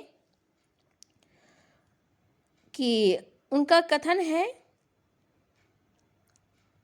यह कहानी असफल प्रेमी लहना सिंह के आत्म बलिदान की कहानी है, जिसमें वह पूर्व प्रेमिका की मधुर स्मृतियों में प्रेमिका के पति की रक्षा खुद के बलिदान में कर देता है। ठीक है, जो पंडित विनोद शंकर के अन्य कथन हैं उन्हें एक बार और देखेंगे। पंडित विनोद शंकर व्यास ने मधुकरी की भूमिका में लिखा कि 1915 में उसने कहा था, कहानी ने विद्वानों को चकित कर दिया। हिंदी कहानियों में आज तक इसके जोड़ की दूसरी कहानी नहीं निकली। तो इस कहानी का शीर्षक ही बहुत उन्होंने कहा है कि इसका कहानी का शीर्षक ही बहुत आकर्षक है। हिंदी में यह पहली वास्तविक कहानी है। इस कहानी के सब अंग वर्तमान में ही हैं। जो इस कहानी को पढ़ेगा वह जीवन भर इसे भूल नहीं पाएगा। तो यह था हमारा कहानी उसने कहा था के बारे में, उसकी समीक्षा, उसका कथानक। ठीक है, मिलते हैं एक अगली कहानी के साथ, तब तक जुड़े रहिए। धन्यवाद। आगे हम देखेंगे हमारी अगली कहानी है आकाशदीप। ठीक है, जिसे लिखा है जयशंकर प्रसाद जी ने। जयशंकर प्रसाद जी का जन्म काशी के प्रसिद्ध सुगनू साहू घराने में 30 जनवरी 1889 ईस्वी को हुआ था। ठीक है, इसके अलावा इनकी जो मृत्यु है वह क्षय रोग के कारण 1936 ईस्वी में हो गई थी। इनकी जो पहली कहानी है 1911 ईस्वी में लिखा इन्होंने। ग्राम नाम की पहली कहानी इन्हें मानी जाती है इनकी। इसके अलावा इनकी हम अन्य रचनाओं की बात करें रचनाओं की तो कानन कुसुम, महाराणा का महत्व, चित्रधार, प्रेम पथिक, झरना, आंसू, लहर, कमायनी इनका काव्य है। राजश्री, विशाख, अजातशत्रु, जन्मेजय का नागयज्ञ, कामना, स्कंदगुप्त, एक घूंट, चंद्रगुप्त, ध्रुव स्वामिनी ये इनका नाटक है। कंकाल, तितली, इरावती, अपूर्ण है ये इनका उपन्यास है तीनों। छाया, प्रतिध्वनि, आकाशद्वीप, आंधी, इंद्रजाल ये इनका कहानी संग्रह है। इसके अलावा काव्य और कला तथा अन्य निबंध इनका एक निबंध है। चलिए हम देखेंगे कहानी आकाशदीप के बारे में। आकाशदीप के अगर प्रकाशन की हम बात करें तो आकाशदीप कहानी का प्रकाशन जो है वह 1929 ईस्वी में हुआ था। ठीक है, 1929 ईस्वी में। ठीक, इनकी जो कहानी है आकाशदीप, इसकी कथा वस्तु जो है वो काल्पनिक कथाओं से युक्त रोमानी प्रधान है। प्रेम और घृणा का द्वंद्व है। इसके अलावा वाद्योजना से शुरू होने वाली यह प्रथम कहानी है मानसिक अंतर्द्वंद का वर्णन है। यह जो कहानी है प्रसाद जी की आकाशद्वीप इनकी विशिष्ट कहानियों में गिनी जाती है। यह कहानी एक असफल प्रेम कहानी की को एक मार्मिक ढंग से इसमें उकेरा गया है, ठीक है। और हमें प्रसाद जी की आदर्शवादिता इस कहानी में बहुत विशेष रूप से देखने को मिलती है, ठीक है। यह जो कहानी है नायिका प्रधान एक प्रेम कहानी है। इसमें समुद्री जीवन को ऐतिहासिक परिवेश में चित्रित किया गया है। इसके अलावा कहानी में मानवीय प्रेम को स्पष्ट करते हुए एक आदर्श प्रेम को स्थापित किया गया, जिसमें कहानी की जो नायिका है एक त्याग की मूर्ति के रूप में हमारे सामने आती है, ठीक है। कहानी जो शुरू होती है वो नाव में बंदी जनों से शुरू होती है, जहां कहानी की नायिका चंपा सहित कुछ जलदस्यु जो हैं वो मणिभद्र द्वारा बंदी बने हुए हैं। कुछ ही देर में बंदी खुद को मुक्त कर लेते हैं और मुक्ति का श्रेय जलदस्यु बुद्धगुप्त को जाता है। मुक्ति उपरांत वे एक द्वीप पर निवास करने लगते हैं। इस द्वीप का नाम चंपा द्वीप रखा जाता है। यहीं पे चंपा और बुद्धगुप्त जो होते हैं उनका प्रेम शुरू होता है। बुद्धगुप्त चंपा को विवाह का प्रस्ताव रखता है, परंतु चंपा उसको अस्वीकार कर देती है और गुप्त को वापस लौट जाने को कहती है, क्योंकि वह उसको अपने पिता का हत्यारा समझती है और इसीलिए वह अपने कर्तव्यों के सामने अपने प्रेम का बलिदान कर देती है और आजीवन समुद्र के जलदस्युओं को प्रकाश के लिए द्वीप प्रज्वलित करती है, ठीक है। इस कहानी की अगर हम पात्र की बात करें तो इस कहानी के जो पात्र है मुख्य पात्र है चंपा, जो जाह्नवी के तट पर चंपा नगरी की एक क्षत्रिय बालिका है, ठीक है, जिसे वणिक मणिभद्र की पाप वासना ने बंदी बना लिया था। लेकिन और इसके पिता मणिभद्र के यहाँ प्रहरी का काम करते थे, जिनकी मृत्यु जलदस्यु के कारण हो गई और चंपा अपनी मृत्यु का दोषी जो है वो बुद्धगुप्त को मानती है, ठीक है। और बुद्धगुप्त जो है कहानी का नायक है और ताम्रलिप्ति का एक क्षत्रिय है और इसी ने चंपा को और स्वयं को मणिभद्र के चंगुल से आज़ाद किया, ठीक है। और बाद में यह लूटपाट छोड़कर व्यापार करने लगता है जब चंपा से मिलता है, लेकिन बाद में चंपा इसे अस्वीकार कर देती है। मणिभद्र कहानी का खलनायक है और जया है एक आदिवासी युवती, एक सहायक पात्र है जो चंपा के साथ रहती है, ठीक है।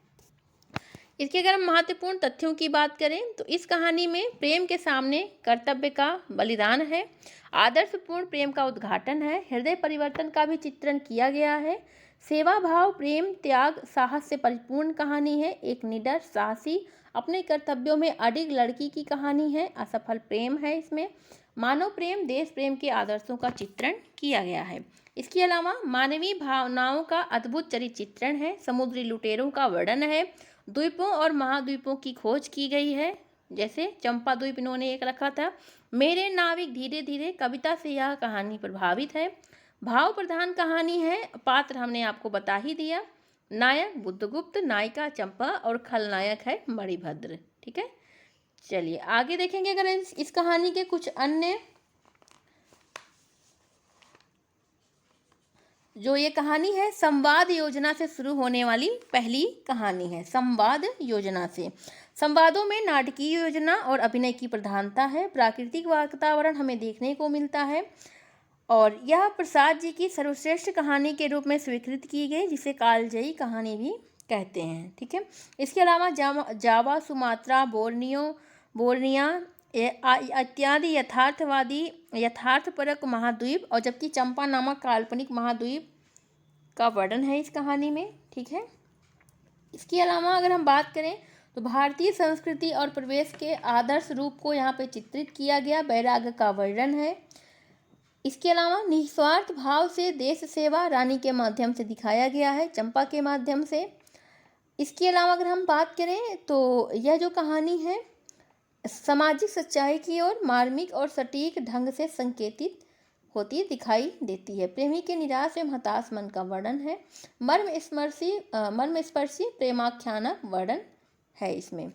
तो इस तरह यह कहानी थी हमारी आकाशद्वीप, जिसका हमने आपको समीक्षा बताया, इसका सारांश बताया, कथानक बताया।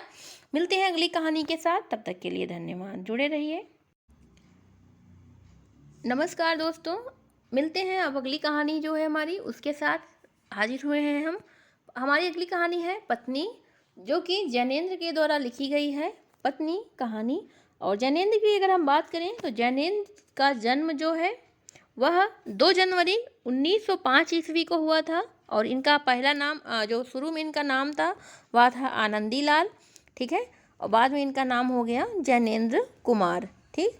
इसके अलावा अगर हम बात करें तो प्रेमचंद के परवर्ती उपन्यासकारों में जैनेंद्र का एक विशिष्ट स्थान है। इनका पहला जो है औपन्यासिक कृति है परख, जो कि 1929 ईस्वी में प्रकाशित हुई। इनके उपन्यासों में मनोविश्लेषण की जो विशेषता हमें देखने को मिलती है, ठीक है। इसके अलावा अगर हम बात करें तो इनकी जो पहली कहानी है वो है खेल, 1928 ईस्वी में विशाल भारत में छपी थी। 7 भागों में इन्होंने अपनी कहानियों को किया है विभाजित। जैसे इन्होंने शहीद और क्रांतिकारी कहानियाँ लिखी हैं, बाल मनोवैज्ञानिक और वात्सल की कहानियाँ लिखी हैं, दार्शनिक और प्रतीकात्मक कहानियाँ लिखी हैं, प्रेम परक और विवाह से संबंधित कहानियाँ लिखी हैं, प्रेम के विविध रूपों की पर कहानियाँ लिखी हैं, सामाजिक कहानियाँ लिखी हैं। इसके अलावा अन्य कहानियाँ भी इन्होंने लिखी हुई है। इसके अलावा अगर हम बात करें तो इनका जो निधन है वो 24 दिसंबर 1988 ईस्वी को हो गया था। अब हम बात करते हैं कहानी पत्नी के बारे में। पत्नी कहानी का जो प्रकाशन है वह 1930 ईस्वी में हुआ, ठीक है। इस कहानी की अगर हम बात करें तो इस कहानी में सुनंदा नामक एक स्त्री है जो अपनी पति के व्यवहार से दुखी है। वह बहुत प्रेम करती है अपने पति को।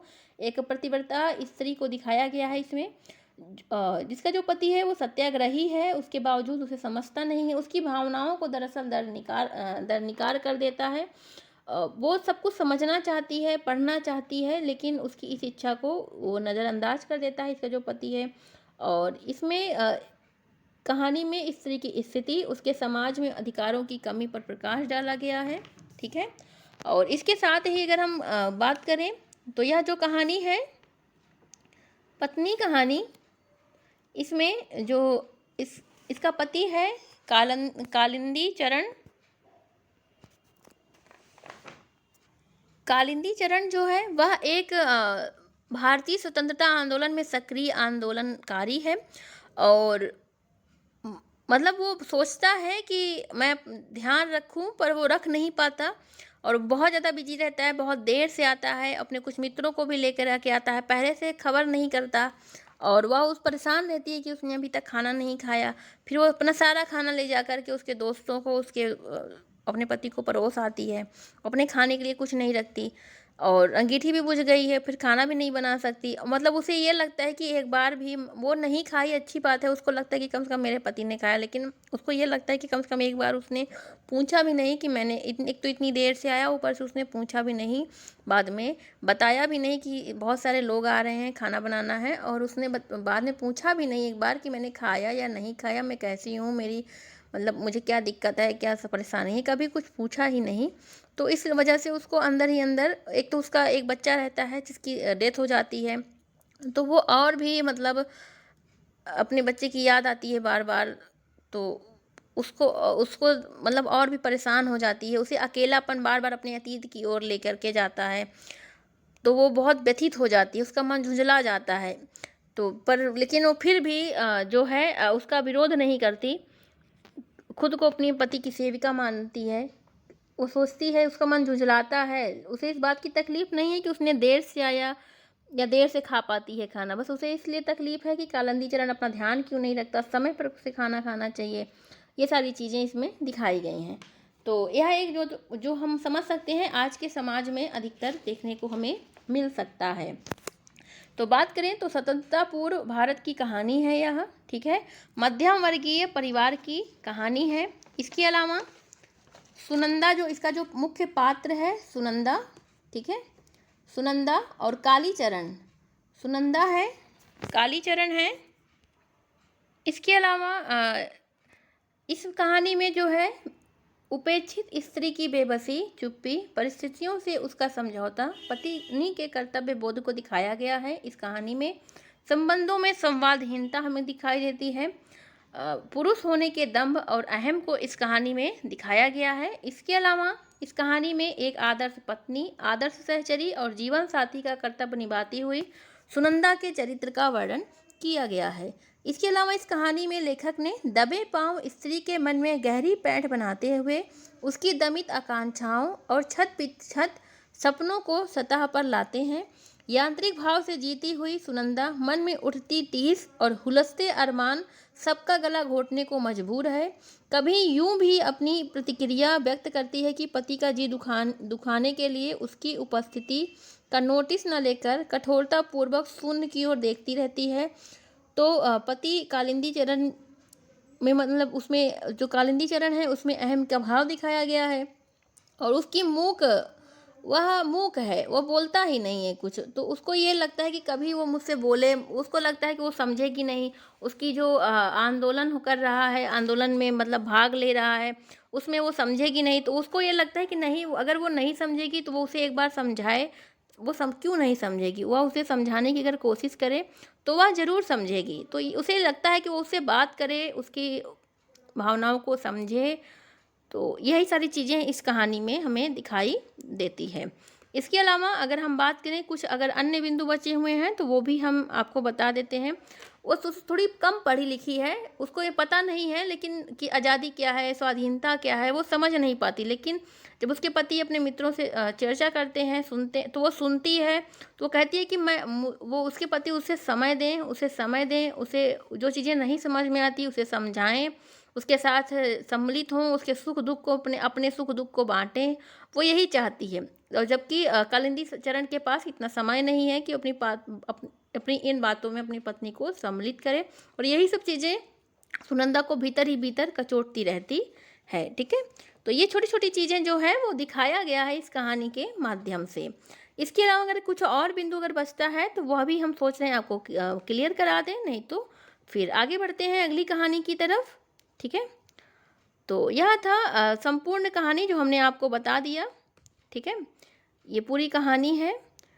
तो चलिए आगे देखेंगे अगली कहानी को हम।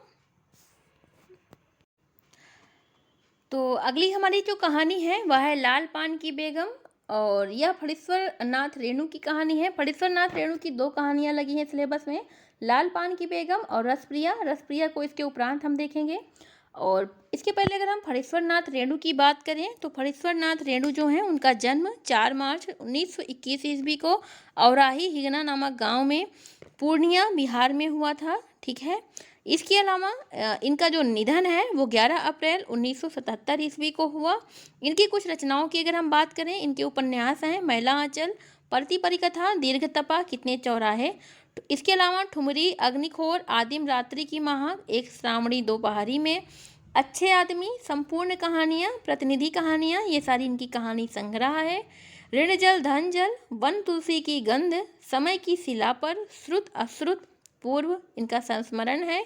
इसके अलावा नेपाली क्रांति कथा इनका रिपोर्टाज है, और रेणु रचनावली इनका समग्र ग्रंथ है। ठीक है, चलिए आगे देखेंगे हम लाल पान की बेगम के बारे में। इसका प्रकाशन 1957 ईस्वी को कहानी पत्रिका में हुआ था। कहानी संग्रह ठुमरी में यह कहानी संकलित है। यह कहानी एक आंचलिक प्रधान कहानी है। इस कहानी में जो लाल पान की बेगम है वह बिरजू की माँ, एक इसका मुख्य पात्र जो नायिका है, उनको कहा गया है। इस कहानी की अगर हम बात करें तो इसमें नाच की तैयारियां हो रही थी, नाच पे जाना था। यहाँ पे बलरामपुर में नाच था, नाच देखने के लिए जाना था। तो इसी वजह से नाच में जाने के लिए तैयारियां हो रही थी, एक उमंग छाया हुआ था। और बिरजू की माँ ने अपने गौने की साड़ी को पहना हुआ था जिसमें एक खास प्रकार की गंध आती रहती है। 10 साल की चंपिया थी और जिसे उसको भी जाना था, तो लेकिन लेट हो रहा था। तो उसकी माँ गुस्सा कैसे हो रही थी, बाद में फिर जाकर के गाड़ी नहीं मिल पाती, तो बाद में जाकर किसी तरीके से गाड़ी का इंतज़ाम होता है और वह जाती है। यही सारी कथा इसमें दिखाई गई है। ठीक है, तो इसके अगर हम बात करें, चलिए यह एक भावात्मक शैली में लिखी गई कहानी है। यह कहानी जो है एक घृणा और क्रोध का भाव जो समाज में नारी मन में व्याप्त है वह दिखाया गया है इस कहानी में। इस कहानी के में शुरू में से अंत तक इंद्रियता का भाव है। स्त्रियों में व्याप्त आत्मसम्मान और स्वाभिमान के भाव का वर्णन है। समाज में व्याप्त कुप्रथाओं का विरोध किया गया है जो स्त्रियों को गुलामी सा जीवन जीने के लिए बाध्य करती है। केंद्रीय विषय है बैलगाड़ी। बैलगाड़ी मिल नहीं पाती तो इसी वजह से जो है बिरजू की माँ क्रोधित हो जाती है। फिर बाद में किसी तरीके से बिरजू के जो पापा होते हैं वो जो लेकर आते हैं बैलगाड़ी, तो फिर वो लोग नाच देखने जाते हैं। बिरजू की माँ के माध्यम से स्त्री सशक्तिकरण का वर्णन किया गया है। बिरजू के पिता के माध्यम से समाज के दबे कुचले लोगों का वर्णन है। इसके अलावा नायिका बिरजू की माँ के माध्यम से समाज और परिवार को साथ लेकर चलने का वर्णन है। जब वो जाने लगती है नाच देखने तो अपने साथ साथ अपने बच्चों को लेकर के और गांव के जो और भी औरतें होती हैं उन्हें साथ लेकर के चलती है। इस कहानी के अगर हम पात्रों की बात करें तो इसमें बिरजू की माँ है जिसे लाल पान की बेगम कहा गया है और वह नायिका भी है। इसे आधुनिक नायिका भी कहा गया है। बिरजू का बाप है। जंगी की पतोहू है, ठीक है। चंपिया है जो कि बिरजू की बहन है, ठीक है। और बिरजू है, बिरजू की बहन है चंपिया और 10 वर्ष की है चंपिया। और चंपिया का भाई बिरजू जो कि 7 साल का है। और मखनी बुआ है, ठीक है। राधे की बेटी है सुंदरी, ठीक है। ये सारे इस कहानी के महत्वपूर्ण पात्र हैं। इसके अलावा अगर हम इस कहानी की अन्य महत्वपूर्ण बिंदुओं को देखें तो इस कहानी के कुछ अन्य महत्वपूर्ण बिंदु भी बचे हुए हैं जिन्हें हम देख लेते हैं। इसमें बताया गया है इस कहानी के माध्यम से कि मजदूर और किसान की आर्थिक विपन्नता का वर्णन है। इसके अलावा स्त्रियों के आधुनिकतापूर्ण जीवन का वर्णन है। इस कहानियों के माध्यम से उदात्त चरित्र प्रधान कहानी है। इसके अलावा औरतों के मध्य होने वाले व्यंग्यात्मक संवाद का भी वर्णन है जिसकी वजह से समाज में व्याप्त ईर्ष्या द्वेष इत्यादि को भी वर्णित किया गया है। बताया गया कि स्त्रियों में अपनी जिंदगी को अपनी शर्तों पर जीना चाहती हैं। वह आत्मसम्मान मतलब वो जो है पर्दे की प्रथा हो या कोई भी कुप्रथा हो वह उसका खुलकर गुलामी सा जीवन जीने पर मजबूर नहीं है। वह उसे अस्वीकार करती हैं और पहले मजबूर थी लेकिन अब वह उन्हें अस्वीकार करती हैं। आत्मसम्मान और साहसी हैं, पर्दे की प्रथा को अस्वीकार करती हैं। ये सारी मतलब कुप्रथाओं का विरोध दिखाया गया है जैसे कि हमने आपको बताया। पात्रों के अनुकूल संवाद योजना है। चंपिया के माध्यम से ग्रामीण बालिकाओं का वर्णन किया गया है। लोक संस्कृति की यथार्थपरक व्याख्या है इस कहानी में। इसके अलावा स्त्रियों की लालसा आकांक्षा और कर्तव्यनिष्ठता का बोध हमें इस कहानी के माध्यम से दिखाई पड़ता है। अगर हम आगे बात करें तो कार्तिक मास की पूनम की चांदनी का वर्णन है। पहाड़ पर्वत नदी नाले खेत खलिहान बाग बगीचे इत्यादि के माध्यम से परिवेश से जुड़े होने की बात कही गई है। जंगी की पतोहू ने लाल पान की बेगम का नामकरण किया था। बिरजू की माँ को जंगी की पतोहू ने ही लाल पान की बेगम कहा था, ठीक है। इसके अलावा हमने बता ही दिया कि इस कहानी में बलरामपुर के नाच का वर्णन है। तो अब हम आगे देखेंगे अगली जो हमारी कहानी है वह है रसप्रिया, ठीक है। रसप्रिया जो है वह भी फणीश्वरनाथ रेणु की ही कहानी है, ठीक है। रसप्रिया का जो प्रकाशन वर्ष है वह वैसे तो 1954 माना जाता है लेकिन कहीं कहीं पे 1955 माना जाता है और यह जो है वह निकस नामक पत्रिका में प्रकाशित हुई थी, ठीक है। यह जो कहानी है निकस नामक पत्रिका में प्रकाशित हुई थी। इसके अलावा अगर हम बात करें तो इस कहानी के बारे में अगर हम बात करें तो रसप्रिया जो है एक प्रेम कथा है जिसमें हमें राग द्वेष देखने को मिलता है, ठीक है। चलिए इसके बिंदु को हम देख लेते हैं। आंचलिक कहानी है। लोकगीत और विद्यापति की परंपरा के महत्व को उभारा गया है। इसके माध्यम से प्रेम त्याग समर्पण के साथ लोक कला की लुप्त होती परंपरा को प्रस्तुत किया गया है। प्रेम का उदात्त रूप है, ठीक है। इसके अलावा इसके पात्र हैं मोहना, पंचकौड़ी मृदंगिया, रमपतिया। संवाद में आंचलिकता का प्रभाव है, विशेष रूप से बिहार प्रांत की भोजपुरी का प्रयोग इसमें किया गया है। कथात्मक और विवेचनात्मक शैली में यह संपूर्ण कथा जो है वह कही गई है, ठीक है। और आगे अगर हम बात करें इस कहानी के बारे में, रसप्रिया नामक कहानी में हमने बताया ही कि लोकगीत और विद्यापति की परंपरा को महत्व दिया गया है इसमें। अगर हम इसके कथानक की बात करें तो इस कहानी में जो है पंचकौड़ी मृदंगिया जो है, यह जो पात्र है पंचकौड़ी मृदंगिया, यह अपने ज़माने का प्रसिद्ध विद्यापति के पदावली गायन का मूल गायन बनना चाहता था। और इसको बाद में लोग यह नटुआ बनना चाहता था। इसी कारण वह जो है, जो मोहना की मम्मी है रमपतिया, उसकी सुंदरता को देखकर उससे मोहित हो जाता है। और लेकिन उसकी गुरुजी की बेटी होती है, ठीक है। बाद में रमपतिया की शादी कहीं और हो जाती है। वह मोहना को देखकर ऐसे ऐसे बातें सोचता है कि जैसे रमपतिया जैसे चीज़ें सोचती थी वही चीज़ें मोहना सोचता है। तो वह मतलब इसमें एक प्रेम भी दिखाया गया है एक तरीके से, अगर हम कहें। इस रस प्रिया नामक जो कहानी है इसमें, और इसके अगर हम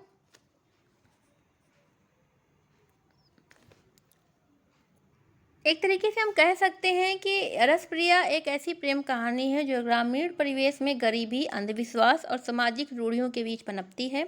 इसमें एक गरीब लड़की है, ठीक है, रमपतिया, और एक युवक है जो कि पंचकौड़ी मृदंगिया है, उसके बीच प्रेम संबंध दिखाया गया जो कि समाज की मान्यताओं के खिलाफ होता है। इसमें जातिवाद भी दिखाया गया है।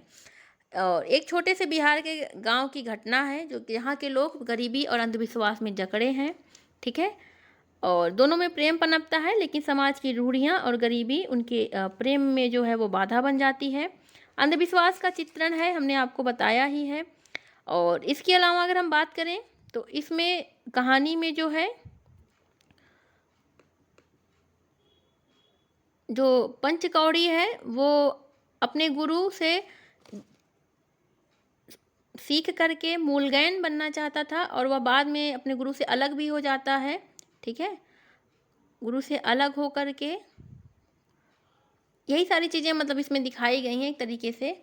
और चलिए मिलते हैं एक और, इसकी जो महत्वपूर्ण खास तौर पर पात्र, इसका जो प्रकाशन वर्ष था वो हमने आपको बता दिया। कहानी अगर आपको चाहिए तो हम आपको कहानी का PDF अपलोड करा देंगे।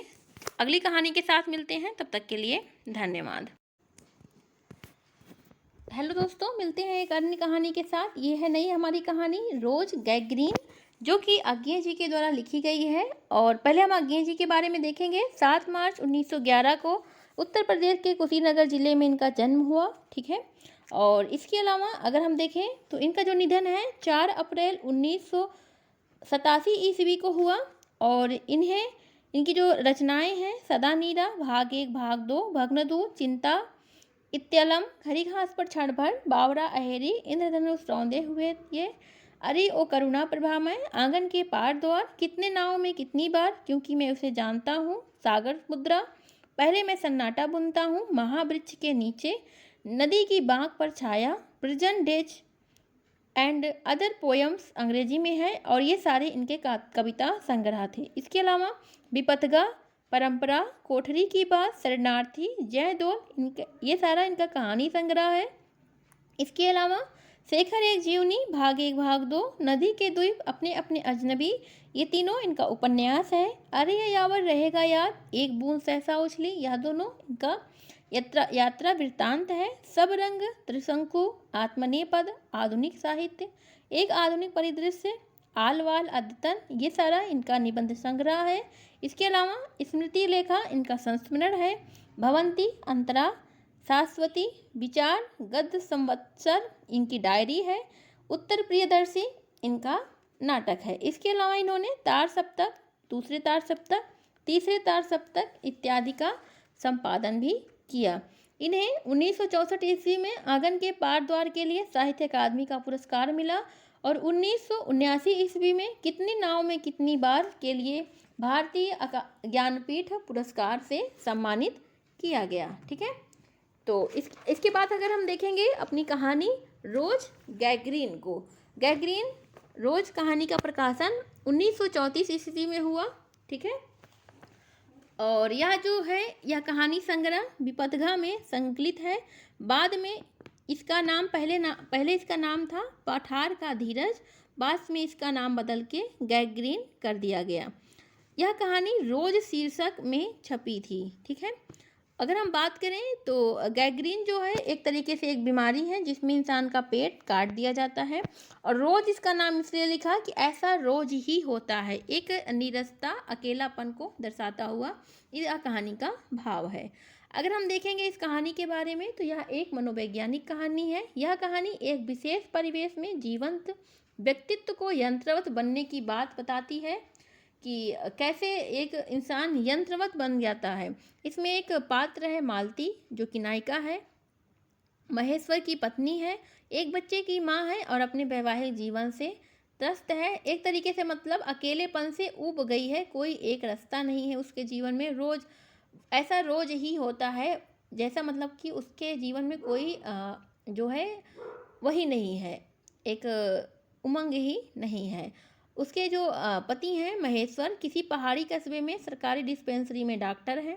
मालती के जीवन में एक रास्ता आ गई है, अकेले घर पे रहती है। उसकी दिनचर्या में बर्तन धोना, रोते बच्चे को संभालना, पानी के लिए इंतजार करना, घंटी की आवाज़ सुनना इत्यादि शामिल है।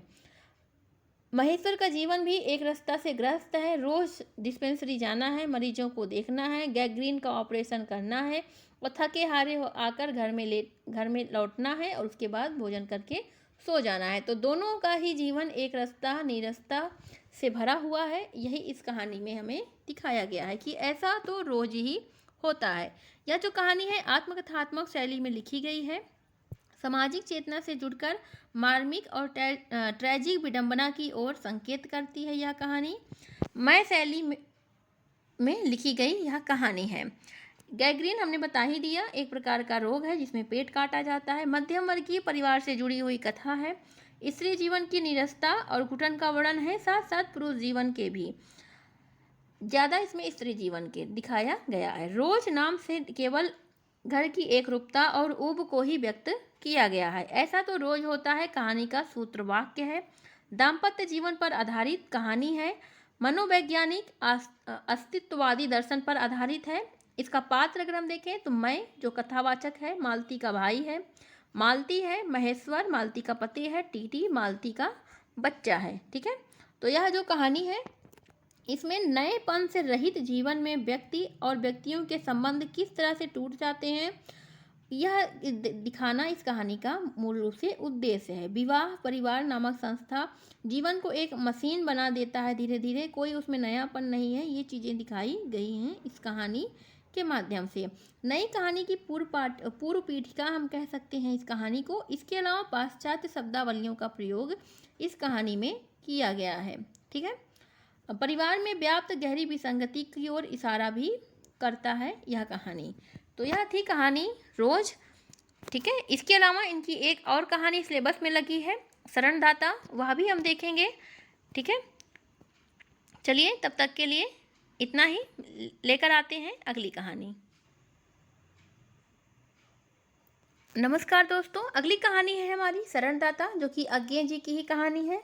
इस कहानी का प्रकाशन अगर हम देखें तो 1948 ईस्वी में यह कहानी प्रकाशित हुई थी, और इस कहानी में 1947 ईस्वी में हुए भारत पाक विभाजन के समय लाहौर में रहने वाले दो दोस्तों की कहानी है, जो कि बाद में इस कहानी में सांप्रदायिक दंगों की वजह से दोनों दोस्त एक दूसरे को शरण देते हैं। शरण देने के बाद कैसी स्थिति बनती है उस बात को दिखाया गया है, सांप्रदायिकता किस तरह से हावी हो जाती है, तो यह सब इस कहानी में दिखाया गया है। तो यह जो कहानी, इसके पात्र को अगर हम देखें तो पात्र है देवेंद्र लाल, रफ़ीकुद्दीन, शेख अताउल्ला खां। देवेंद्र लाल मुख्य पात्र है इस कहानी का। ठीक है, इनके दोस्त हैं रफ़ीउद्दीन। जब लाहौर में बहुत ज़्यादा लूटपाट मार खून खराबा होने लगता है, सांप्रदायिक दंगे होने लगते हैं, तो देवेंद्र लाल लौटकर भारत जाना चाहते हैं, लेकिन रफ़ीउद्दीन उन्हें रोक देते हैं दोस्ती का हवाला देकर के। वो सच्चे दोस्त होते हैं एक तरीके से, तो वो कहते हैं कि आप मत जाओ, हमारे रहते हुए भला हमारे यहाँ रहो। लेकिन वो तो देवेंद्र लाल रुक जाते हैं रफ़ीकुद्दीन के यहाँ, लेकिन दंगा इतना ज़्यादा बढ़ जाता है कि रफ़ीकुद्दीन पर भी दबाव बनाया जाने लगता है वहाँ के लोगों के द्वारा।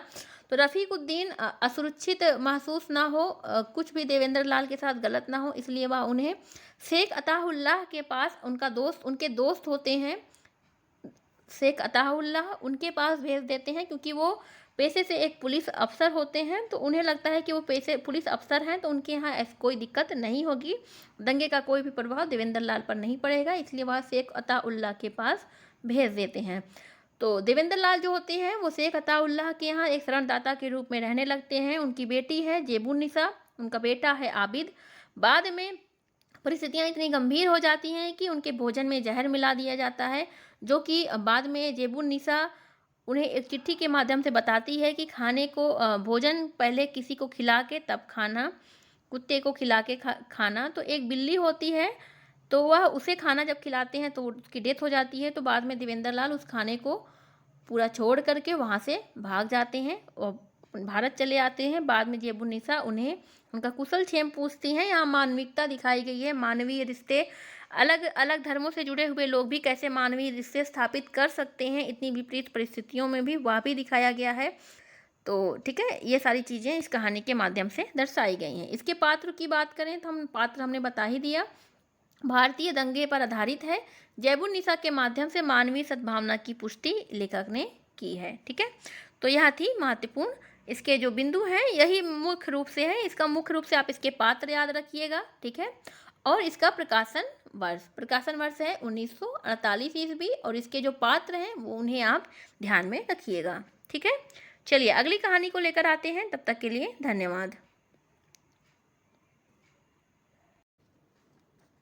हेलो दोस्तों, अगली कहानी है हमारी चीफ की दावत, जो कि भीष्म साहनी की कहानी है। भीष्म साहनी के बारे में बात करें तो 8 अगस्त 1915 को इनका जन्म रावलपिंडी पाकिस्तान में हुआ था। ठीक है, इसके बाद अगर हम इनकी डेथ की बात करें तो 11 जुलाई 2003 को इनका निधन हुआ। ठीक है, तो बात करेंगे हम अभी यहाँ पे कहानी चीफ की दावत की बात करें तो इसका प्रकाशन 1956 ईस्वी को हुआ था। कहानी पत्रिका के विशेषांक के रूप में इसका प्रकाशन हुआ था। यह जो है कहानी इनके कहानी संग्रह पहला पाठ नामक कहानी संग्रह में संकलित है। यह जो कहानी है यह उपभोक्तावादी, उपयोगितावादी, मध्यम वर्गीय परिवार के में जो संबंधों के एक नए रूप पर प्रकाश डाला गया है। पहले हम इसके पात्रों को देख लेते हैं।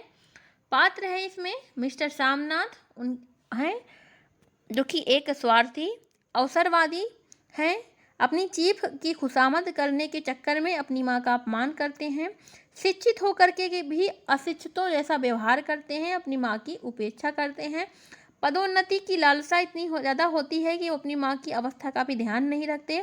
पश्चिमी संस्कृति से एकदम रंगे हुए एक युवा हैं। सामनाथ की पत्नी है, जो कि पति के ही विचारों से बिल्कुल सहमत हैं, उन्हीं की तरह वह भी हैं। वृद्धा माँ है, जो कि मिस्टर सामनाथ की माँ है। बेटे की इतनी सारी हरकतों के बावजूद भी वह उसे मतलब बुरा नहीं मानती, पढ़ी लिखी नहीं है, अकेलेपन का शिकार है, और अपने बेटे की उन्नति हो जाए इसके लिए वह और भी ज़्यादा मतलब मेहनत करती हैं कि हम अपने बेटे के चीफ के लिए फुलकारी बनाएंगे, ताकि हमारे चीफ को फुलकारी बहुत पसंद आई रहती है माँ के हाथ की बनाई। तो वह मांग करता है कि जबकि उसकी माँ को ठीक से आंखों से दिखाई भी नहीं देता, लेकिन उसका बेटा कहता है हाँ हाँ माँ बना देगी। तो वो उसे दिखाई नहीं देता उसकी माँ को, लेकिन फिर भी वो अपने बेटे की उन्नति कहीं रुक ना जाए, इस वजह से वह कहती है कि हाँ मैं बना दूंगी। भले उसको कितनी दिक्कत होगी, या उसका बेटा नहीं देख पाता कि उसकी माँ को सही से दिखता नहीं है, वो कैसे बना पाएगी, लेकिन उसको अपनी जो है पद की उन्नति होने में इतना ज़्यादा मतलब है कि मेरा प्रमोशन रुक ना जाए कहीं, इस वजह से वह अपनी माँ से कहता है कि वह फुलकारी बना देगी। ठीक है, एक तरीके से इस कहानी में व्यंग्य शैली का प्रयोग किया गया है। युवा पीढ़ी पर व्यंग्य है, मध्यम वर्गीय परिवार और समाज में फैले हुए दिखावटीपन को उजागर किया गया है। परिवार में माता पिता की समस्यापूर्ण दशा का वर्णन है, नैतिकता का दिखावा है, पढ़े लिखे पुत्रों के द्वारा माँ बाप को उपेक्षित समझा जाना कैसे वो समझते हैं यह दिखाया गया है। स्वार्थ पूर्ति के लिए मनुष्य किस हद तक गिर जाता है यह इस कहानी के माध्यम से दिखाया गया है। अगर हम बात करें तो इस कहानी के माध्यम से माँ के माध्यम से उनके समय का वर्णन है। इसके अलावा माता का पुत्र के भविष्य के प्रति मंगल कामना करना दिखाया गया है। गांव के महत्व को स्थापित किया गया, और इसके अलावा माँ के खोए हुए मूल्यों, उनकी पद और प्रतिष्ठा को पुनः स्थापित करने का प्रयास किया गया है। इसमें युवा पीढ़ी की असंवेदनहीन व्यवहार, स्वार्थपरता और माता के प्रति विक्षिप्त मानसिकता को चित्रित किया गया है। ठीक है। इसके अलावा अगर हम कहें तो इस कहानी में सामनाथ के माध्यम से मध्यम वर्गीय जीवन में अंतर्विरोध, स्वार्थ स्वार्थ महत्वाकांक्षा, अवसरवादिता इत्यादि को दिखाया गया है। झूठन, प्रदर्शन, प्रियता, अपनों से मतलब उनको कोई लगाव नहीं है, एक तरीके से लोगों को दिखाना कि हाँ मैं बहुत लगाव रखता हूँ अपनी माँ से। मानवीय मूल्यों का विघटन इनके माध्यम से दिखाया गया है। एक तरीके से माता पुत्र के संबंधों का वर्णन है, हमने आपको बता ही दिया। ठीक है। चलिए, ये तो थी कहानी के महत्वपूर्ण इसको आप याद रखिएगा। 1956 ईस्वी में यह कहानी प्रकाशित हुई। ठीक है। और पहला पाठ कहानी संग्रह में संकलित है। इसके पात्र याद रखिएगा, यह बहुत ज़्यादा जरूरी है। अगली हम अपनी कहानी अगर देखें, अगला हमारा जो कहानी है वह है वापसी। वापसी कहानी को हम देखेंगे। इस कहानी को लिखा है उषा प्रियमवदा जी ने। और उषा प्रियमवदा जी के बारे में बात करें तो इनका जो जन्म है वह 24 दिसंबर 1938 ईस्वी को हुआ था कानपुर में। और इनका जो जन्म है वो 24 दिसंबर 1938 ईस्वी को हुआ। ठीक है। इसके अलावा इनकी प्रमुख रचनाओं की बात करें तो 55 खंभे, लाल दीवारें, शेष यात्रा, अंतरवंशी, भया कबीर उदास, नदी, यह सारे इनके उपन्यास हैं। फिर बसंत आया, जिंदगी और गुलाब के फूल, एक कोई दूसरा, कितना बड़ा झूठ, मेरी प्रिय कहानियाँ, शून्य एवं अन्य रचनाएं तथा संपूर्ण कहानियाँ, ये सारी इनकी कहानी संग्रह है। और यह जो है अभी इस समय मतलब इनका भी निधन नहीं हुआ है, ये इस समय अपना अवकाश ले ली हैं और अपना मतलब अध्ययन कर रही हैं, अपना जीवन व्यतीत कर रही हैं। ठीक है। इस कहानी के बारे में हम देखेंगे। फिलहाल उषा प्रियमवदा की ये जो कहानी है वापसी कहानी का जो प्रकाशन है अगस्त 1960 ईस्वी में इसका प्रकाशन हुआ। इसके पात्र हैं गजाधर बाबू, उनकी पत्नी हैं गजाधर बाबू की, नरेंद्र है उनका बेटा, अमर उनका बेटा, और बसंती। ठीक है। और बसंती है। ठीक है।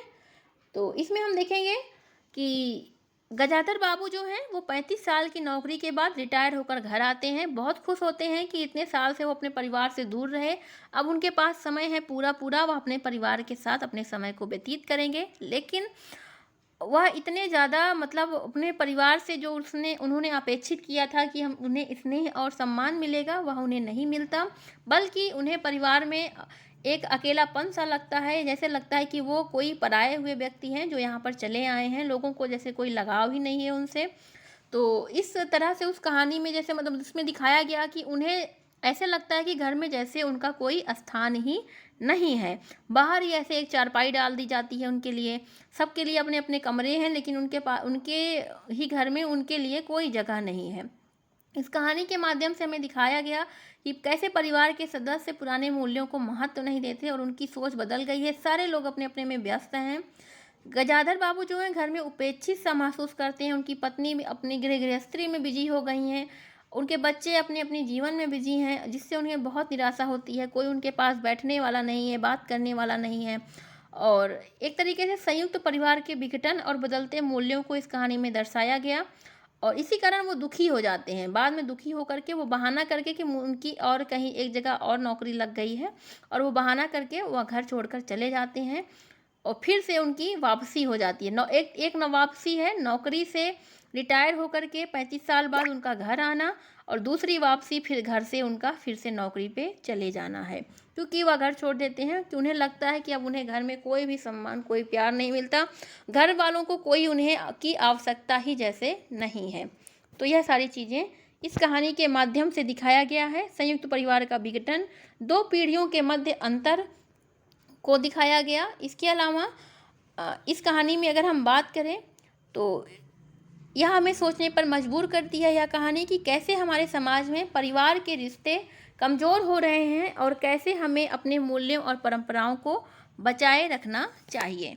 आगे अगर हम बात करें तो मध्यम वर्गीय परिवार की कहानी है। सेवानिवृत्त व्यक्ति गजाधर बाबू इस कहानी के पूरे केंद्र में है।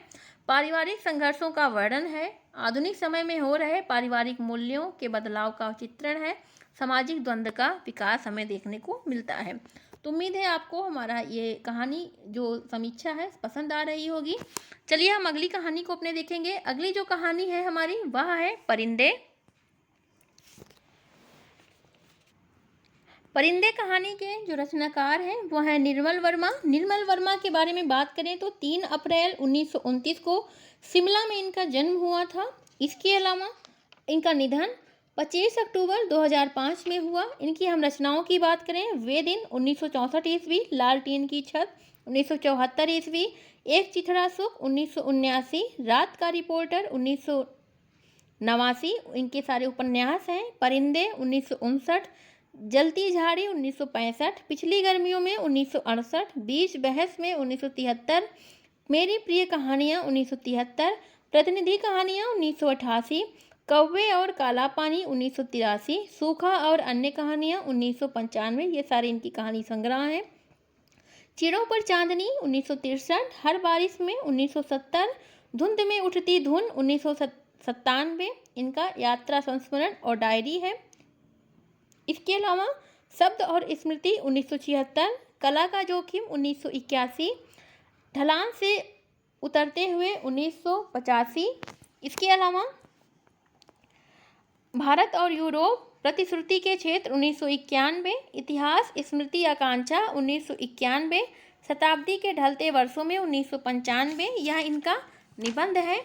इसके अलावा 3 एकांत इनका नाटक है जिसका समय है 1976, दूसरी दुनिया 1978, इनका संचयन है। क्रूपिन की कहानियाँ 1955, रोमियो जूलियट और अंधेरा 1964, कारेल चापेक की कहानियाँ 1966, इतने बड़े धब्बे 1966, झोपड़ी वाले 1966, बाहर और परे 1967, बचपन 1970, RUR 1972, एमेके एक गाथा 1973, इनका अनुवादित ग्रंथ है। ठीक है, तो बात करेंगे अब हम परिंदे कहानी की। तो परिंदे जो कहानी है इसका प्रकाशन 1957 ईस्वी में हुआ था और बाद में इस कहानी को परिंदे कहानी संग्रह में संकलित करके 1960 में प्रकाशित किया गया। ठीक है, इस कहानी के अगर हम पात्रों की बात कर लेते हैं सबसे पहले, तो इस कहानी के जो पात्र हैं लतिका है, ठीक है, और जो कि छात्रावास की वार्डन है और इस कहानी की केंद्रीय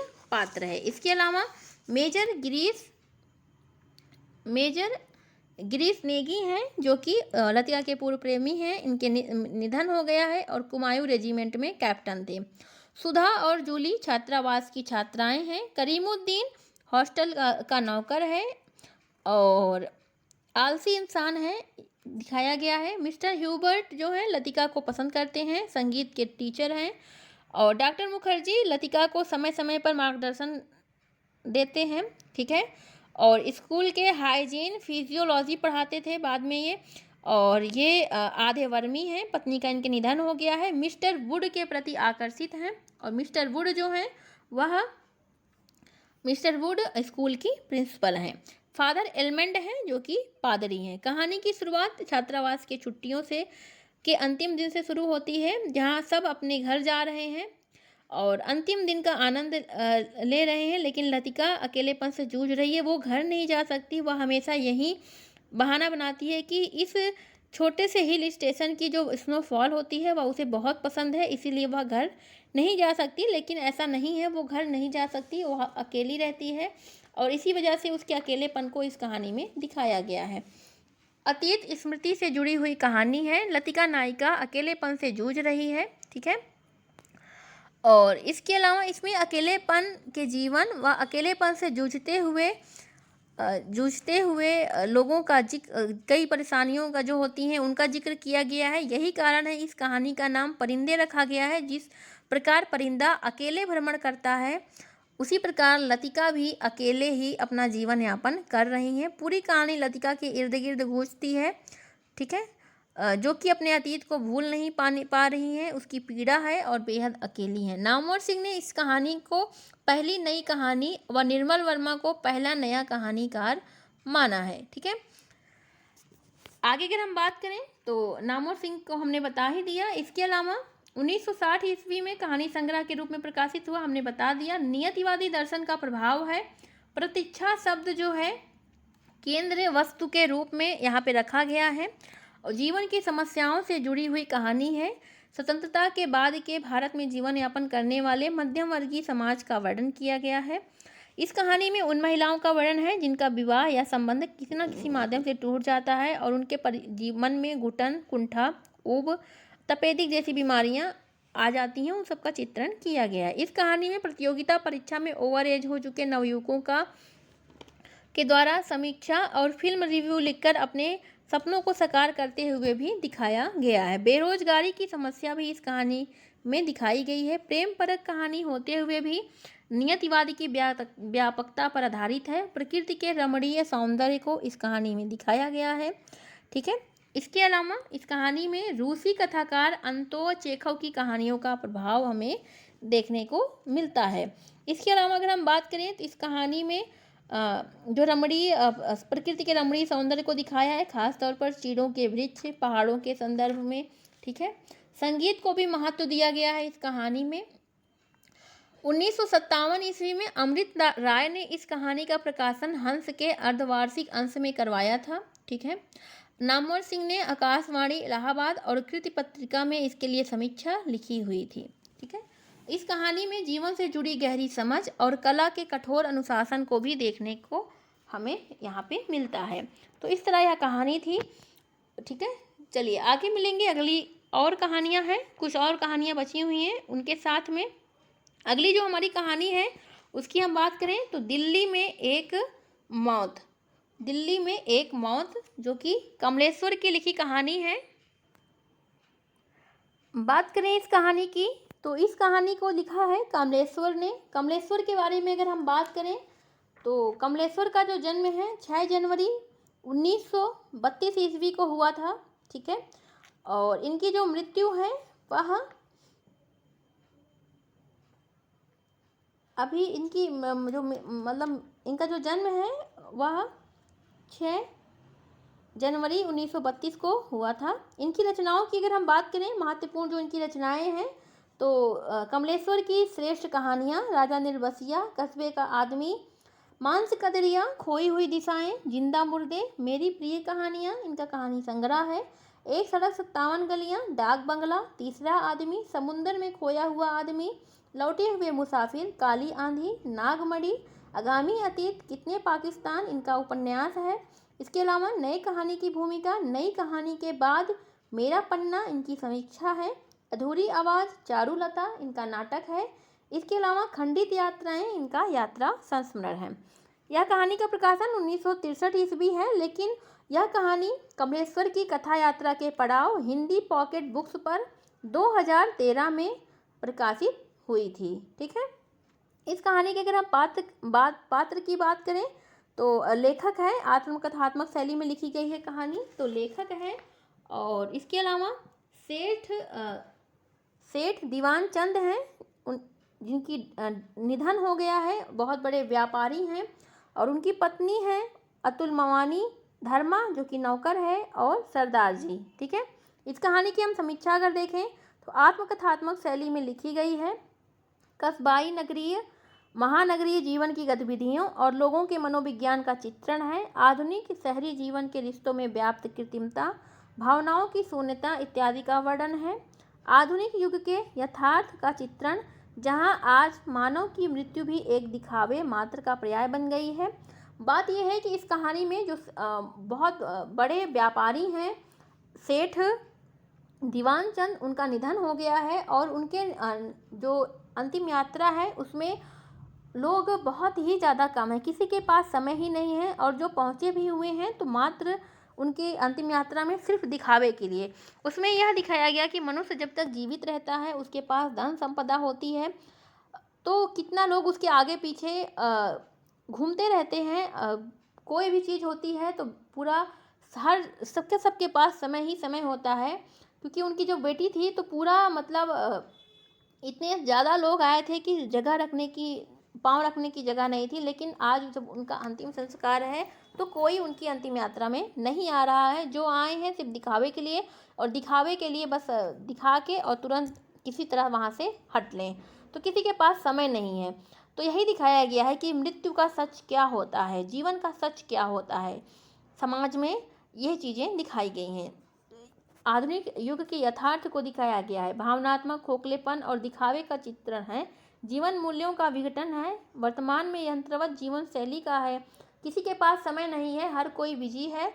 किसी के पास समय नहीं है कि जो इंसान समाज में इतना काम आया, जिसके पीछे पीछे आज तक सारे लोग भागते थे, आज उसकी अंतिम यात्रा में जाने का किसी के पास समय ही नहीं है। संवेदनहीन समाज और लोगों पर व्यंग भी किया गया है इस कहानी के माध्यम से। ठीक है, चलिए आगे हम देखेंगे। अगली हमारी एक कहानी और, दो कहानियाँ और बची हैं, फटाफट उन्हें देख लेते हैं। जहाँ लक्ष्मी कैद है। जहाँ लक्ष्मी कैद है, यह कहानी है राजेंद्र यादव की। ठीक है, यह कहानी राजेंद्र यादव की है और यह बहुत ही महत्वपूर्ण कहानी है। राजेंद्र यादव की अगर हम बात करें तो यह राजेंद्र यादव का जन्म 28 अगस्त 1929 को आगरा में हुआ था और इनका निधन 28 अक्टूबर 2013 को हुआ। इनकी प्रमुख रचनाओं की अगर हम बात करें राजेंद्र यादव की, तो देवताओं की मूर्तियाँ, खेल खिलौने, जहाँ लक्ष्मी कैद है, अभिमन्यु की आत्महत्या, छोटे छोटे ताजमहल, किनारे से किनारे तक टूटना, ढोल और अपने पार, चौखटे तोड़ते त्रिकोण, वहाँ तक पहुँचने की दौड़, अनदेखे अनजाने पुल, हासिल और अन्य कहानियाँ, श्रेष्ठ कहानियाँ, प्रतिनिधि कहानियाँ, ये सारी राजेंद्र यादव की कहानियाँ हैं। इसके अलावा अगर हम बात करें तो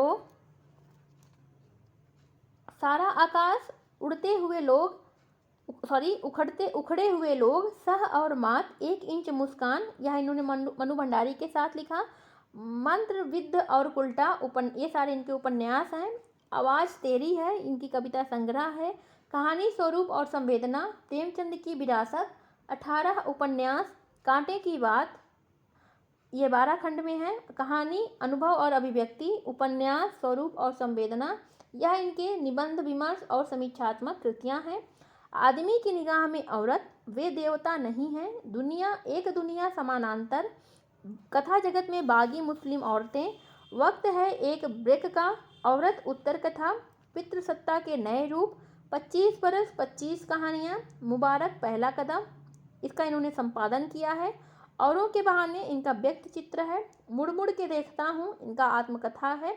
और राजेंद्र यादव रचनावली 15 खंडों में विभाजित है। ठीक है, चलिए कहानी हम देखेंगे जहाँ लक्ष्मी कैद है, जिसका प्रकाशन जुलाई 1955 में हुआ, लेकिन रामचंद्र तिवारी इसका प्रकाशन 1957 ईस्वी मानते हैं।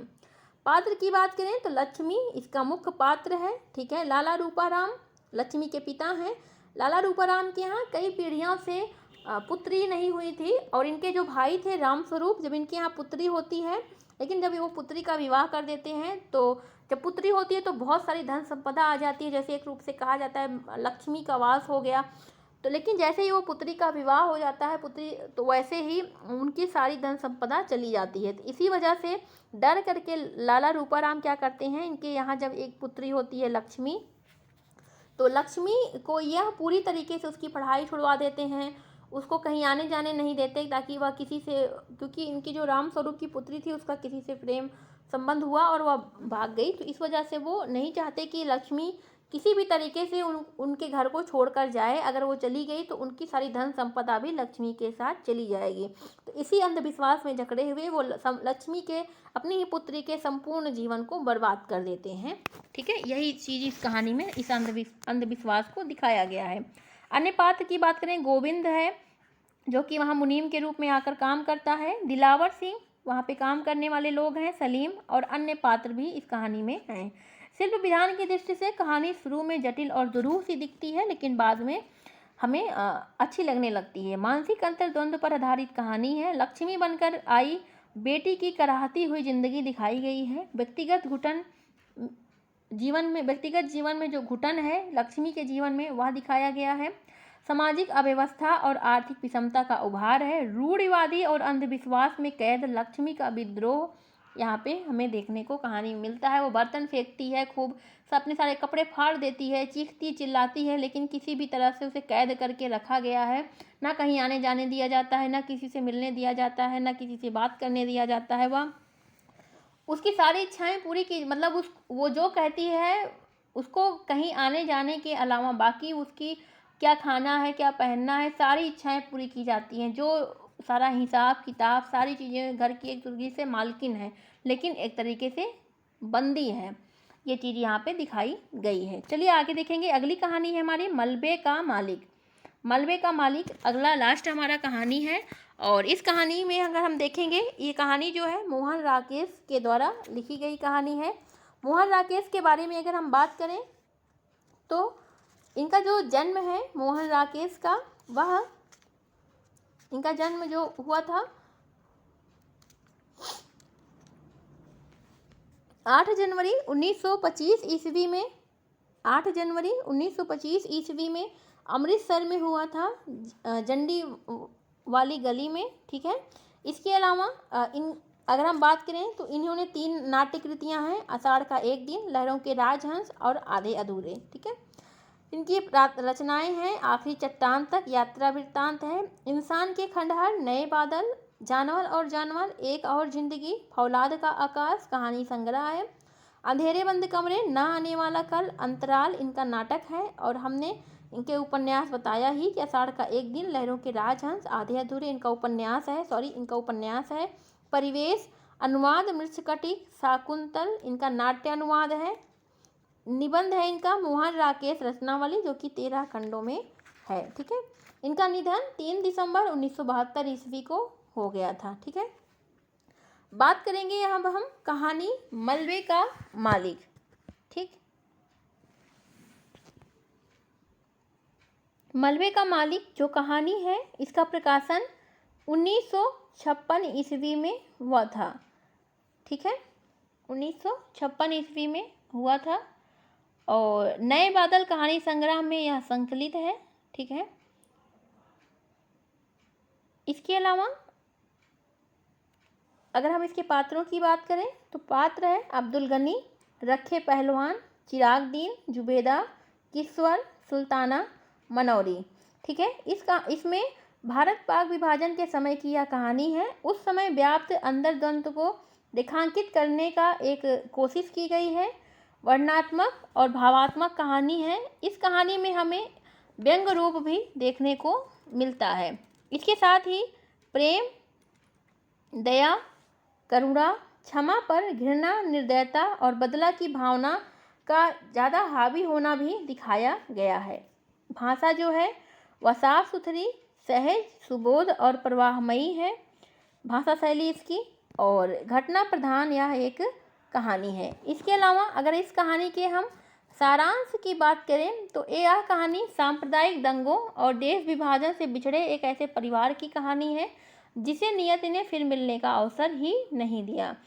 यह अपने ज़मीन से टूटे गनी मियाँ की कहानी है। हमने यहाँ जो पात्र दिखाया अब्दुल गनी मियाँ जो हैं, यह अपना परिवार जो है वो भारत में छोड़कर पाकिस्तान चले जाते हैं और उस गली में बाद में आते हैं। वो उनका घर जो है एक मलबा बन चुका है और जिस पर रखे पहलवान अपना हुक्म चलाता है। उसके घर वालों को रखे पहलवान के ही संरक्षण में अब्दुल गनी मियाँ अपने घर वालों को छोड़कर जाते हैं, और जबकि सांप्रदायिकता की भावना से प्रेरित होकर के रखे पहलवान उनके बेटे का, उसके बेटे, उसकी पत्नी, उसके पुत्री का सबको मार डालता है, पूरे घर को जला देता है और उस ज़मीन का, उस पूरे मलबे का वह मालिक बना हुआ बैठा है। और बाद में अब्दुल गनी मियाँ जब आते हैं तो वह दिखाया गया है कि कैसे उसके अंदर फिर भी उनको मालूम नहीं है वो गनी मियाँ को कि रखे पहलवान ने ही उनको मारा है। तो एक बूढ़े जो आदमी है उसके आँखों में उसके जो सपने थे, कैसे उसके सपने जो है वो मर जाते हैं उसकी आंखों के सामने है, वो सारी चीज़ें दिखाई गई हैं इस कहानी के माध्यम से।